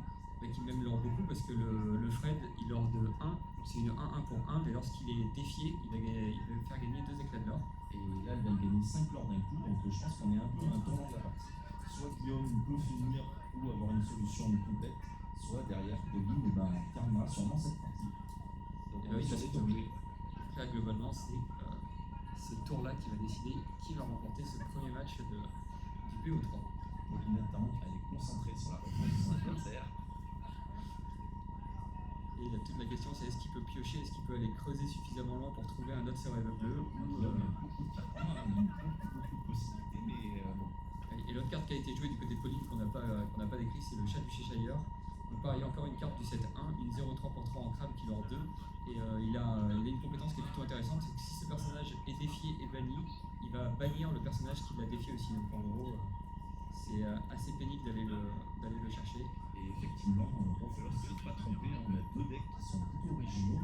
Le deck de Pauline avec un mélange de cartes de set 1 et du set récent qu'on voit peu souvent, et celui de Guillaume avec Jafar. C'est assez intéressant comme partie. Oui, et là donc il y a eu le choix de Guillaume qui est assez logique, il a essayé de contrôler le board adverse en allant défier le chapelier fou, donc il aurait 3 et qui était une sacrée menace. Mais bon, côté de Pauline, on a encore quand même 4 de l'or sur le board et on a toujours cette menace de Fred qui, dès qu'il meurt, va donner quand même 2 de l'or. Donc comment on se débarrasse de ce Fred sans donner la victoire? Il ne faut pas le défier, ça va être assez compliqué. Et là le problème qu'il y a pour Guillaume, c'est que si elle part à l'aventure avec tout, elle se rapproche de la victoire, et s'il choisit d'aller défier les Fred, il lui offre la victoire aussi. Donc là Et on voit qu'il continue à creuser son deck avec les Mulan, il en aura joué 3 il me semble. Donc on avance en deck, mais y a-t-il la solution? Est-ce qu'il va trouver de quoi... Donc là c'est le Cobra, donc c'est une carte Cobra géant, c'est une carte assez intéressante du set 7, donc une carte bicolore. Pour rappeler ce que c'est pour les gens qui ne connaissent pas, les cartes bicolores elles peuvent être jouées uniquement dans des decks qui comportent les 2 couleurs qu'on voit dans le bandeau. Par exemple, où il y a écrit Cobra géant, on voit que c'est violet et gris, qui peut être joué uniquement à ce moment-là. Et c'est une carte, un nouveau mot-clé aussi qui était assez intéressant, c'est dissipation. C'est des personnages illusions. En gros, lorsque l'adversaire choisit ce personnage avec une action, on va tout simplement bannir le Cobra parce que vous pouvez le remarquer, il est 4-4 pour 3. Et surtout, le plus important, il a défaussé pour gagner 2 éclats de l'or. Il l'a fait 2 fois, donc il a bien monté vraiment rapidement. Il est à 19. Donc là, Pauline, pas le choix. Hein. Soit elle a le dernier l'or manquant, parce qu'elle a 4 sur le board, enfin 2 derniers l'or manquants plutôt, ou alors malheureusement, il faudra concéder cette partie. Oui, là c'était soit on avait un sur le bleu, soit on avait des cobras géants, et en effet les cobras géants sont vraiment très intéressants là-dedans. Parce que les cobras géants, du coup, pour expliquer pourquoi il a gagné 2 de l'or, c'est que lorsque vous jouez ce personnage, vous pouvez défausser une carte pour gagner 2 éclats de l'or. Donc certes, on se vide la main, mais en fin de partie, c'est toujours intéressant d'essayer d'aller chercher les derniers points de l'or de cette façon. Et là, on joue du côté de Pauline la reine de cœur. Et je pense que ce sera On malheureusement part à pas suffisant. l'aventure et malheureusement, ce ne sera pas suffisant. Ça aurait été une très belle partie. Oui, ce premier match a été assez disputé et victoire donc au violet-gris Jafar. Et donc, bravo à Guillaume.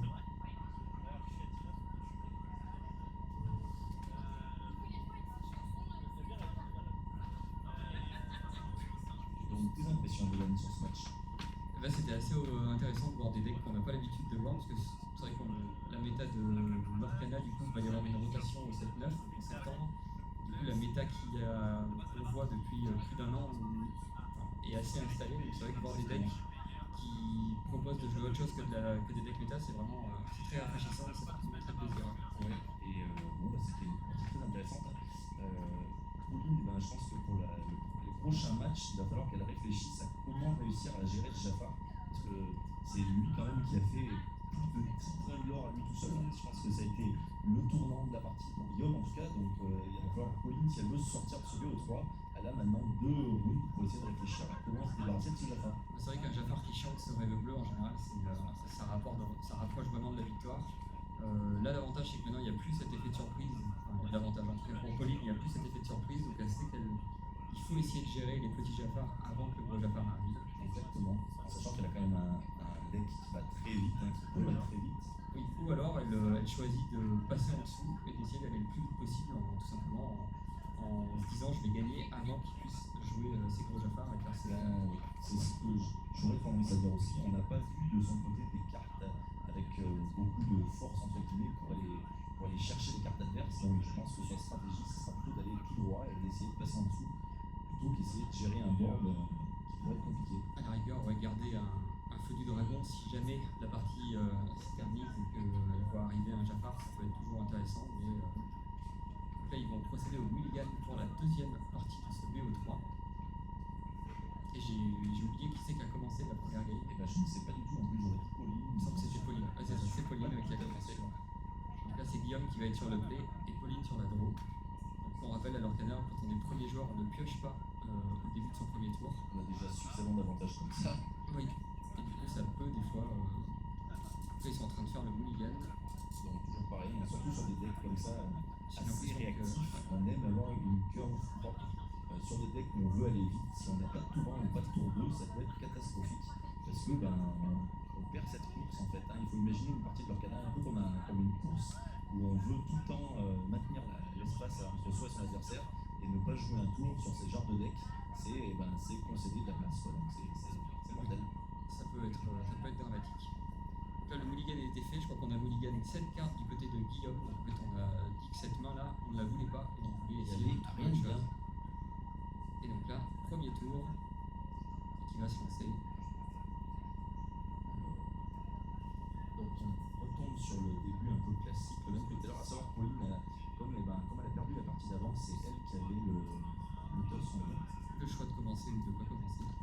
Donc là, on a le quart de carte, par contre, c'est pas celle-ci qui est affichée, c'est la carte de carte pour 1 qui a plus d'attaque lorsqu'un personnage est blessé. On a du coup à nouveau la Mulan, Voilà. Guillaume, mais on prend quand même l'information de la Elsa qu'on n'avait pas vu la partie précédente, qui a été ancrée, mais bon, on peut penser qu'il y en a d'autres. Donc c'est aussi une information intéressante, on a une carte qu'on n'avait pas vue encore. Et là, ce qui est assez intéressant, c'est que la Mulan a permis de faire encore une fois du quality advantage et on a choisi de se débarrasser du perdu dans l'hiver. Qui est une carte non ancrable. Est-ce que, parce que les cartes, on n'avait pas précisé, certaines peuvent être transformées en ressources, d'autres non, et est-ce que le fait de se débarrasser d'une carte non ancrable pourrait dire qu'on manque potentiellement de terrain de côté de Guillaume? On ne sait pas, mais c'est une information. Et là, Pauline vient de jouer un lumière, donc une 2-2 pour 2 qui permet de booster tout son board, puisque tous les autres personnages auront plus 1 d'attaque. Oui. Donc on a peut-être fait un plan de jeu du côté de Pauline un peu plus agressif cette fois pour essayer de gérer les menaces. Ouais, ou en tout cas cette carte-là, je pense qu'elle est souvent là pour essayer de contenir la carte légendaire Sisu, Oui, aussi. qui est une vraie menace pour toutes les stratégies un peu mid-range et aggro. Et Guillaume, du coup, a recyclé entre guillemets sa Mulan. Ça lui a permis de poser une carte qui est déjà assez forte pour un tour 2, un 3-3, et en plus de la récupérer, donc en vue de potentiellement de creuser ou même de la transformer en ressource si besoin. Plusieurs possibilités s'ouvrent à nous. Oui. Et du coup, on atteint le tour 3.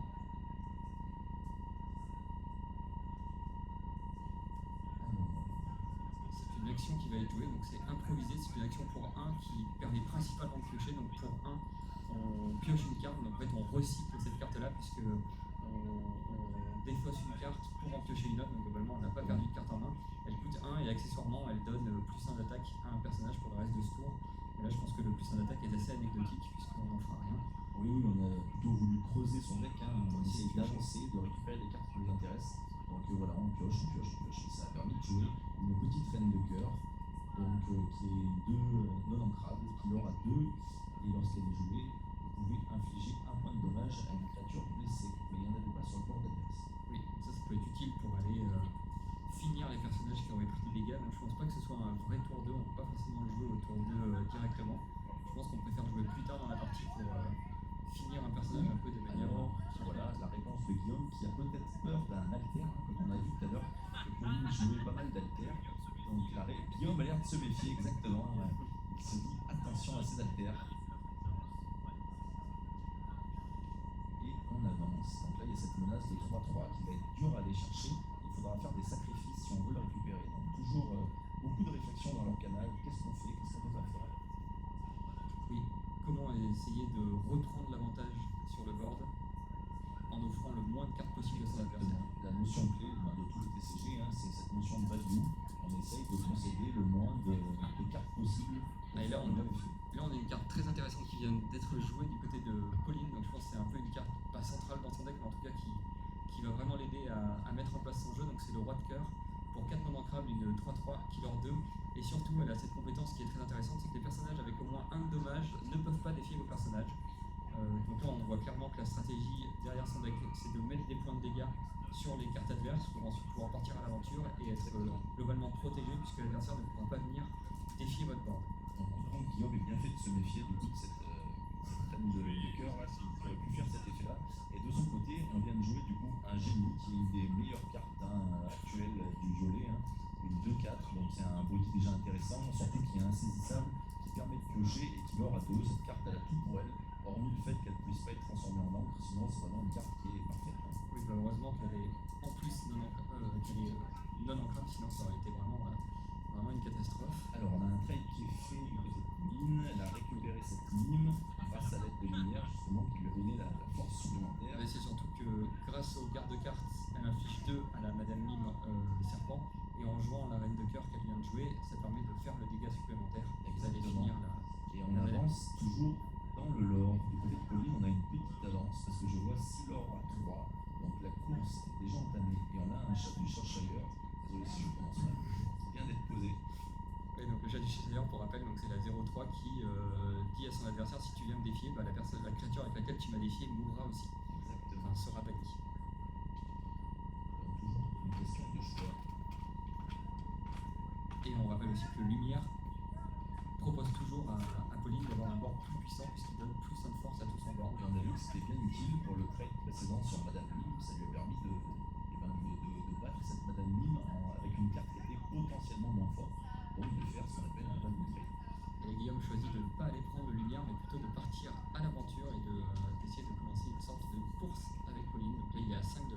Et il a re-récupéré derrière avec Madame Mime, donc potentiellement il va pouvoir repiocher. Par contre, attention au board de Pauline qui commence à s'installer, il va peut-être pas trop falloir la laisser traîner. Oui, surtout là attention parce que si on a le roi de cœur avec une reine de cœur qui elle met des dégâts, ça peut devenir assez dur à gérer pour... ça peut devenir assez compliqué pour Guillaume. Ah, on veut vraiment pas que la reine de cœur alter arrive, donc on va jouer un autre perdu dans l'hiver. On le joue en plus en le payant, donc ça donne vraiment l'information qu'on ne veut pas cette carte sur le board, on est prêt à utiliser ses ressources pour le jouer. Et donc ça a quand même permis de piocher du côté de Guillaume, c'est toujours intéressant. Un objet qui vient d'être posé, un objet qu'on ne voit pas souvent non plus. C'est la plaque de vision. Et si je dis pas de bêtises, c'est qu'on ne peut pas retirer au début de votre tour, si un personnage adverse a au moins un jeton de dommage, vous gagnez un déclat de l'or, et surtout aucun jeton de dommage ne peut être retiré. Donc, pour toutes les stratégies qui voudraient soigner un petit peu son board quand il prend des dégâts pour ensuite pouvoir aller défier avec le roi de cœur, et bien là ce sera pas possible avec cet objet. En plus le petit or bonus, et là qu'est-ce qu'on vient? On va lorer, on va avancer.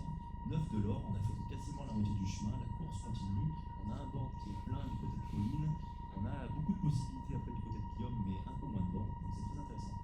Et les objets, c'est des cartes qu'on n'a pas encore vues dans ce tournoi-là, mais pour ceux qui ne connaissent pas, c'est des cartes qui sont posées sur le board, mais on ne peut pas vraiment interagir avec, sauf si on a une carte qui dit détruisez cet objet. Donc, normalement, les objets sont assez persistants dans l'Arcana. Et là, il y a une nouvelle carte du 7-8 qui vient d'être jouée, c'est Plan désespéré.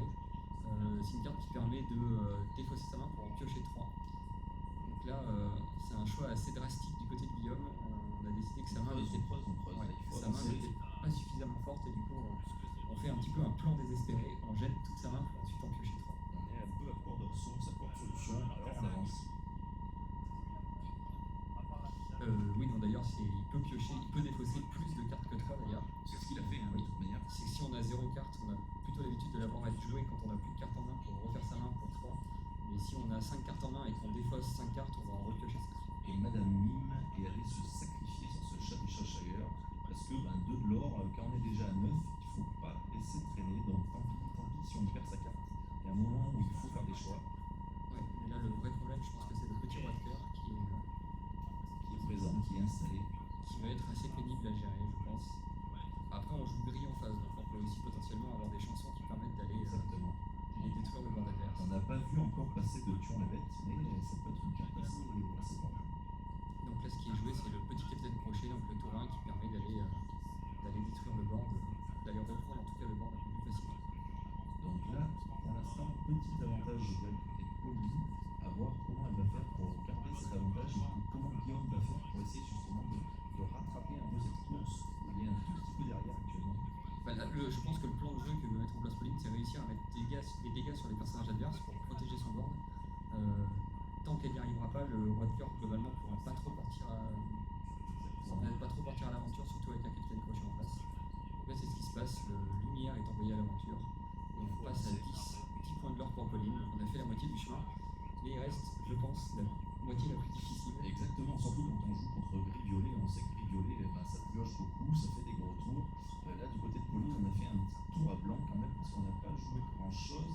Ça va laisser le temps à Guillaume peut-être de rattraper un petit peu en retard. Oui, bon, on le sait aussi depuis le début de l'Arcana, la pioche c'est un petit peu compliqué dans certaines combinaisons de couleurs, notamment dans le rouge-vert. Et du coup, on peut facilement se retrouver un petit peu à court de pioche. On sait que la couleur qui pioche préférentiellement, c'est le violet. Le violet, ouais. Le gris peut y aider via certaines cartes. Mais le violet, vraiment, il y a un bâtard dans la carte pioche. Donc, c'est pour ça que plus la partie avance, plus le violet est bien pour ça. Là, il y a un trade qui est fait du côté de Capitaine Crochet. On s'est enfin débarrassé de ce lumière. Et derrière, on joue une Isabella Madrigal, donc c'est une carte qui est très originale. Si c'est la seule carte à partir à l'aventure, elle valorait beaucoup plus. Il me semble qu'elle gagne plus 2 ou plus 3 de l'or, donc je crois qu'elle passe à 4 de l'or. Là, c'est ça, c'est plus 3 de l'or. En plus, elle est insaisissable. Et du côté de Pauline, par contre, on réagit tout de suite en remettant un banc plein, on remet de la pression, on veut déborder son adversaire, il faut aller vite. Oui, et là, la Isabella Madrigal, c'est vraiment une autre condition de victoire du deck Jafar Sœur et Bleu. Ça permet de partir à l'aventure un petit peu tout seul et de quand même faire beaucoup de l'or. Et pour l'instant, la petite difficulté qu'a Pauline, en fait, c'est qu'elle a orienté son jeu autour des blessures, des dommages, mais on voit que avec cette dynamique de boost, le fait que Guillaume récupère à son chemin ses cartes, elle a du mal à placer ses blessures. Du coup, ces cartes, les effets ne fonctionnent pas toujours, malheureusement. Oui, et puis la carte principale, le générateur de dégâts, en tout cas sur le rouge vert, c'est vraiment la reine de cœur. Exactement. Alors, qu'est-ce que fait cette Madrigal? Elle est partie à l'aventure, il me semble, elle vient de faire son or. Guillaume repasse à 9. Et oui, et en plus, il joue une chèvre. Alors, la chèvre, je te laisse la décrire. Oui, donc la Merlin Chef, c'est un peu une carte iconique du violet de cette première année de l'Arcana. Donc c'est une 4-3 pour 4 ancrables qui leur 1, et lorsque vous jouez ce personnage ou lorsqu'il quitte la zone de jeu, vous gagnez un éclat d'or. Exactement, et cette notion de quitter est très importante parce que les joueurs violets vont vouloir la récupérer, la bouncer, la remettre dans leurs mains pour refaire un éclat d'or et forcément la rejouer, et ça va générer des points très rapidement. Et là, il y a une carte aussi très intéressante qui n'a pas vu beaucoup de jeux dans l'Arcana depuis le début, c'est le Sharkan. C'est une carte du set 2. Pour 3 ancrables, une 3-3, et à chaque fois qu'un de vos personnages va défier un personnage adverse, vous allez gagner un éclat d'or. Et de son côté, Pauline est partie à l'aventure, c'est parti, on n'a plus le temps. On vient de faire 4 éclats de l'or d'un coup, 5 éclats de l'or même d'un coup. On est à 17, il va falloir réagir tout de suite avec Guillaume, parce que plus le choix, on se rapproche vraiment de victoire.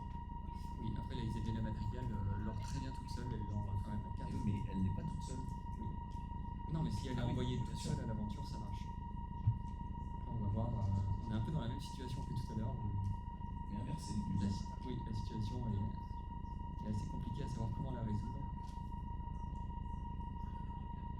Choix. Là, on va prendre le trade sur Alors. le petit roi de cœur. Comme ça, on gagne son éclat de l'or, on détruit une créature adverse tout en gagnant un éclat de l'or. Le problème, Ça, c'est qu'il 11. faut absolument gérer la Alice, sinon il y a tout simplement l'étal sur le board, c'est-à-dire que l'adversaire pourrait arriver Exactement. Il n'y a pas de choix. à 20 de l'or au tour d'après. Et il faut trouver comment faire. Pour l'instant, nous avons 4 de l'or sur le board et il en suffit 3 pour gagner. Petit casse-tête du côté de Guillaume. On n'a pas vu beaucoup de chansons cette partie du côté Eh de ben, tu vois, tu en as demandé, elle est jouée. On voit le rêve bleu qui permet de creuser. La madrigale chante le rêve bleu. Ça lui permet à Guillaume de conserver ses ressources et d'avoir une main pleine. Et il va, j'imagine, chercher de quoi gérer ce board maintenant avec les nouvelles ressources qu'il a eues. Là, je pense qu'une des solutions c'est un Zeus. Si jamais Zeus est joué dans le paquet. Mais pour on n'en a pas vu pour l'instant. On a vu des contrôles à base de cardio en hiver, mais je ne me semble pas qu'on ait vu autre chose encore. Non, pour l'instant, dans les cartes qui ont été choisies, en tout cas, enfin, qui ont été jouées, en tout cas, on n'a pas vu les gros sorts de gestion de créatures du gris.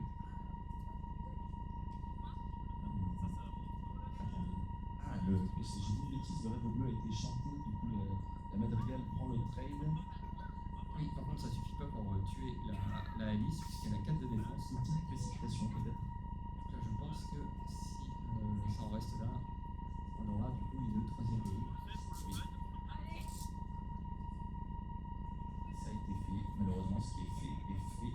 Il y a beaucoup de retours possibles. C'est le tour de Pauline, et du coup, elle va remporter. Ah bah là, elle n'a plus grand chose à faire. Elle la joue enfin. Elle peut Cette enfin jouer la reine de cœur. qui a été interdite toute la partie et c'est la victoire de Pauline. Bravo à elle. Enfin, la victoire de cette deuxième manche. Donc on arrive sur une troisième manche décisive. Oui, qui décidera du coup qui va gagner ce deuxième match. Donc on est bien sur un match-up très intéressant. Pour l'instant, les deux decks ont montré leur force. Il ne faut pas que Guillaume parvienne à installer Jafar. Il ne faut pas laisser Pauline s'installer non plus sur le plateau. Donc chacun connaît maintenant la stratégie de l'autre. Donc cette dernière manche va être décisive. On peut voir aussi, c'est assez intéressant, c'est que les deux decks ont d'autres win conditions, c'est-à-dire qu'ils ne sont pas juste orientés vers, par exemple, le Jafar pour le gris violet et la reine de cœur qui met les dégâts pour Pauline. Donc on le voit encore à l'écran, mais on a la stratégie du Sherkan du côté de Pauline qui permet d'aller grappiller quelques points de l'or à chaque fois que on va essayer d'aller défier le board adverse. Exactement. Et du côté de Guillaume, du coup, on a cette Isabella Madrigal qui peut faire le travail toute seule, puisqu'elle lord quand même à 4 par tour. Enfin, globalement, quand même, le deck de Pauline a tendance à aller un petit peu plus vite. Guillaume met un peu plus de temps peut-être à s'installer, mais bénéficie du coup d'une fin de partie plus forte. Mais encore faut-il y arriver. Donc voilà, toute leur stratégie, ça va être ça. Et ça va être une dernière game très intéressante. Puis le deck de Jafar a ce côté très explosif où tout peut démarrer d'un coup et tout peut se terminer du coup aussi d'un seul coup. Alors, Là, on va procéder au William. donc là, cette fois, ils savent ce qu'ils veulent, ils connaissent leur adversaire, ils savent ce qu'ils veulent chercher, il n'y a plus de surprise. Et là pour cette troisième manche, du coup, Guillaume a perdu la manche d'avant, donc c'est lui qui va décider s'il commence ou s'il laisse la main. Exactement. Et il a William 2 cartes, donc c'est-à-dire qu'il a choisi sa main, il y avait 2 cartes qui lui convenaient pas, du coup il a choisi de les défausser pour On est ensuite sûrement chercher sur une main plus intéressante que tout à l'heure, où on avait défaussé l'entièreté de sa main. Oui. J'ai pas vu combien Pauline a défaussé. 6. Donc on avait Ouais. une main potentiellement pas terrible. Espérant que la pioche lui aurait donné une meilleure main. On réfléchit déjà du côté de Guillaume, on a l'air plutôt enthousiaste à l'idée de sa main, on voit un clochement de tête. Oui, on va voir comment se déroule cette troisième manche, du coup qui va décider le vainqueur de cette ronde 2. Alors on coupe le deck toujours, en petite astuce en tournoi, on sait jamais. Et on est parti. Et ça va être parti, donc il reste 20 minutes pour la troisième ronde, donc ça va, on a largement le temps. Et on a un balai qui tombe. Explique-nous, Dodan, le balai. Le balai, elle fait partie du package un peu, enfin, des cartes qui sont souvent jouées en violet. En gros, c'est pour une 1-2. Lorsque vous jouez un autre personnage, vous pouvez bannir ce balai si vous voulez. Donc là, ça permet de toujours cette dynamique du violet, de piocher, de creuser son deck pour essayer de trouver toujours des solutions.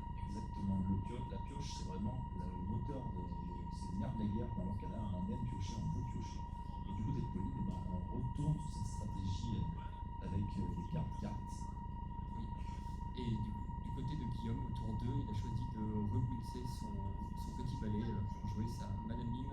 On ne s'attend pas de prendre un petit éclat de l'or au passage quand même. On part à l'aventure, on la pousse derrière, notre carte est protégée, elle a fait son travail, tout va bien.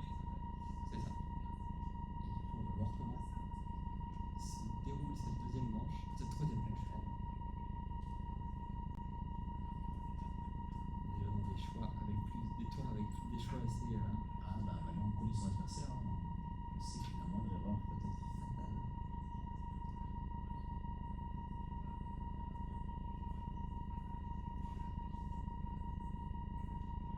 Alors, On a créé une reine de cœur pour jouer on a un lumière.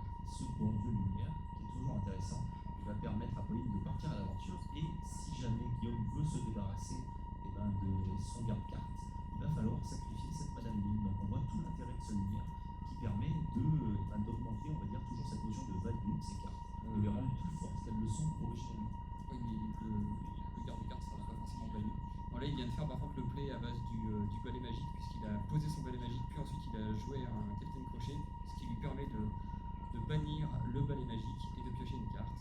Et la mime va chercher le garde-cœur. Ouais, il prend 2 dégâts, mais pas 3. Non, pas 3, j'ai fait une petite tout à l'heure. Et on a continué à creuser, on pioche beaucoup du côté de Guillaume, on creuse. Et là, par contre, il vient de reprendre un petit peu le board, si tant est qu'il l'avait perdu à un moment. Oui, c'est tout l'intérêt des joueurs, hein, d'avoir ce petit tempo en plus de l'or. Et on a un Fred qui vient d'arriver, donc le Fred toujours qui met cette menace de si tu me tues, je gagne de l'or, donc j'avance. C'est ça. Après, c'est pas une carte qui est très forte quand on est joueur 2 et dans cette situation-là, puisque c'est globalement pas une carte qui va aller reprendre le board adverse, mais qui va juste permettre de l'orer un peu plus vite. À ce moment-là de la partie, effectivement, on essaye plutôt de reprendre davantage sur le board. Alors là, on a un petit Jafar, donc on le sait du côté de Pauline, attention, s'il a un alter Jafar plus ce rêve bleu, ça va être forcément très explosif. Exactement, et ce petit Jafar va être dur à déloger, parce qu'il a quand même 2-5. Donc compliqué d'aller chercher 5 points de vie si jamais il ne peut pas le mettre en danger. Et puis il a l'avantage aussi de pouvoir aller chercher pas mal de choses en face, puisqu'il a offensif plus 3. Donc lorsque ce personnage défie, il gagnera plus 3 de force, donc il aura virtuellement 5 de force le tour où il attaque. Fred vient de partir à l'aventure, il a fait son petit pain d'or. Et du côté de Guillaume, On va tout droit aussi. On choisit d'avancer. Ah. Et oh là là, très belle carte. Et ben voilà. Oh là là, magnifique. le côté explosif du Jafar, du deck Jafar gris-violet. On altère le Jafar en plus avec une très belle Oh là version. là, la main, il y avait des dames de cœur partout Ah oui, du côté de les- Pauline. Après, d'un autre côté, la main, on vient de voir, elle était composée uniquement de cartes non ancrables, donc c'était pas forcément le mieux. Et par contre, ce qu'on peut voir, c'est que le Jafar, il est différent de celui qui est mis à l'écran, c'est parce que c'est la version enchantée. Le rare, carte. le joli. Oui, c'est Très le. beau tour, hein, du coup. Hein. Ouais. Jafar qui a été altéré, le rêve bleu derrière. On change sa main en entier, on gagne 7 points de l'or d'un coup en un tour. D'un coup, on passe on était à 4, on passe à 11. Et là, vous voyez, on a creusé les cartes comme Guillaume. Hein. On est à 11-2. En plus, le plan de jeu de Pauline est peut-être potentiellement tombé à l'eau, vu que toutes ces cartes ont été remélangées. Donc, on se retrouve à devoir rejouer avec une main qu'on ne connaissait pas. Enfin, tout revient à refaire. Puis surtout, on est sous la menace d'un deuxième Survival bleu qui aurait été pioché via le premier Survival bleu. Exactement. Alors, on va continuer à mettre du bord, on va continuer à creuser toujours côté de Pauline. On va essayer de rattraper, mais là, à la course, on est un petit peu derrière. Donc, il va falloir voir comment on fait pour rattraper tout ça. Là, il faut absolument aller trade le board en face, je pense. Sinon, ça peut être compliqué. On avance un petit peu avec ce Fred. Je choisis de prendre le point de l'or et de passer la main à son adversaire. Donc là, c'est le tour de Guillaume. Donc, est-ce qu'il a un Survival bleu? Un petit peu compliqué du côté de Pauline. On a joué 4 de l'or au lieu d'utiliser ces 5 possibles. On est un petit peu derrière. On a un deuxième rêve bleu qui tombe. On passe à 21. Ah, enfin, c'est gagné. Et c'est gagné. Et ben, Très bravo bien, à Guillaume. très belle Et victoire bravo de à Guillaume. Pauline qui s'est très bien défendu aussi. C'était 2-1 un pour très bon Guillaume. match. Et ben, je pense que je vais te laisser interviewer les joueurs maintenant. On peut, ouais. En tout cas, c'était un très beau match-up. On en a pas effectivement l'habitude de voir, hein, qui sortaient un peu des Sentiers battus, battus représentés. Donc c'était très intéressant.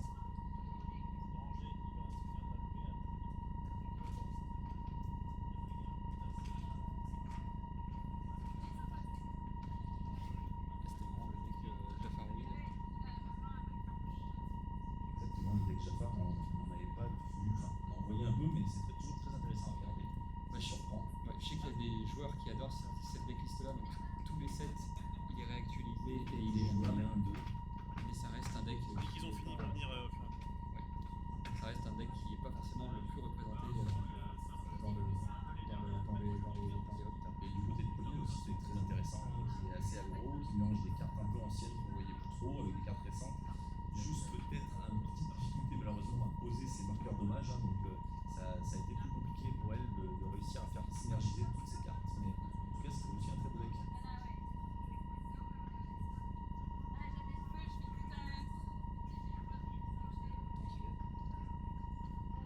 Et du coup, je vais laisser ma place à Pauline qui vient donner ses impressions. Et je te confie le micro. Et bien déjà bravo à toi pour ce joli BO3 et surtout quel choix de deck assez original. Et bah au début je partais tout simplement sur l'idée de faire un deck à thème, donc reine de cœur, et puis au fur et à mesure on essaye d'améliorer, de voir ce qui peut être joué par rapport au deck méta qui sort souvent. Bon, j'ai un camarade de jeu qui lui sortait du jeu les grilles, puis on a essayé de se composer avec et puis de tester des nouvelles choses. En vrai c'était très intéressant à voir, en vrai j'ai eu un peu de mal à mettre en place ton plan de jeu reine de cœur. Ouais, surtout sur la dernière où je me suis retrouvée très vite coincée avec mes 3 reines, mes 2 rois, là je pouvais rien faire. Là clairement la dernière c'était pas possible. Ah le sort bleu t'as fait du bien mais en même temps ça a un petit peu Ouais, enterré la ça, partie. lui ça a agrémenté parce qu'il avait son jeu juste avant, donc voilà, j'avais mon feu du dragon qui était là, Oui. mais pas eu le temps. Voilà. En tout cas c'était très très sympa de ramener un deck qui sort de l'ordinaire. Je trouve ça plus intéressant de tester des nouvelles choses et plutôt que par H24 la même chose, on sait quand on joue tout ça, que quand on sort du lot, on teste des choses et c'est beaucoup plus sympa, ce qui a été aussi son cas à lui, donc Ouais, ça peut tout surprendre. bénéf, c'est super bonne partie. Ouais, et bah, merci à toi en tout cas et bonne chance pour la suite. Merci. Et la copain.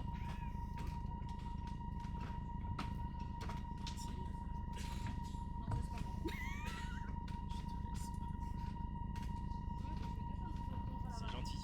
Et bah bravo à toi pour cette victoire avec là aussi un deck qu'on n'a pas forcément l'habitude de voir dans la méta un peu classique de l'Arcana. Bah, pourquoi ce choix de deck? Merci. Shot deck, c'est vraiment la fourberie de Jafar. On va piocher 7, défausser de 7 et 7 de l'or. Éventuellement, s'il chante, faire chaque sorte d'isolement en prendre un tour. Ça, c'est chouette, mais il faut rester vigilant. En 2 ou 3, ça peut être un peu compliqué de passer l'effet de surprise, d'arriver à setup toujours ces Jafar, mais en tout cas, c'est une carte que j'aime beaucoup, donc ça fait toujours plaisir de l'avoir, et surtout là en version enchantée, qui en plus te fait gagner la partie, c'était vraiment top. Merci, oui. Ouais, c'est quand même difficile, quoi. Faut rester vigilant. Pauline a un super deck aussi, mais elle peut aller très vite. Donc, faut rester vigilant et puis faut tout donner. Bon, en tout cas, bien joué à toi et bonne chance pour la suite du tournoi. Merci beaucoup.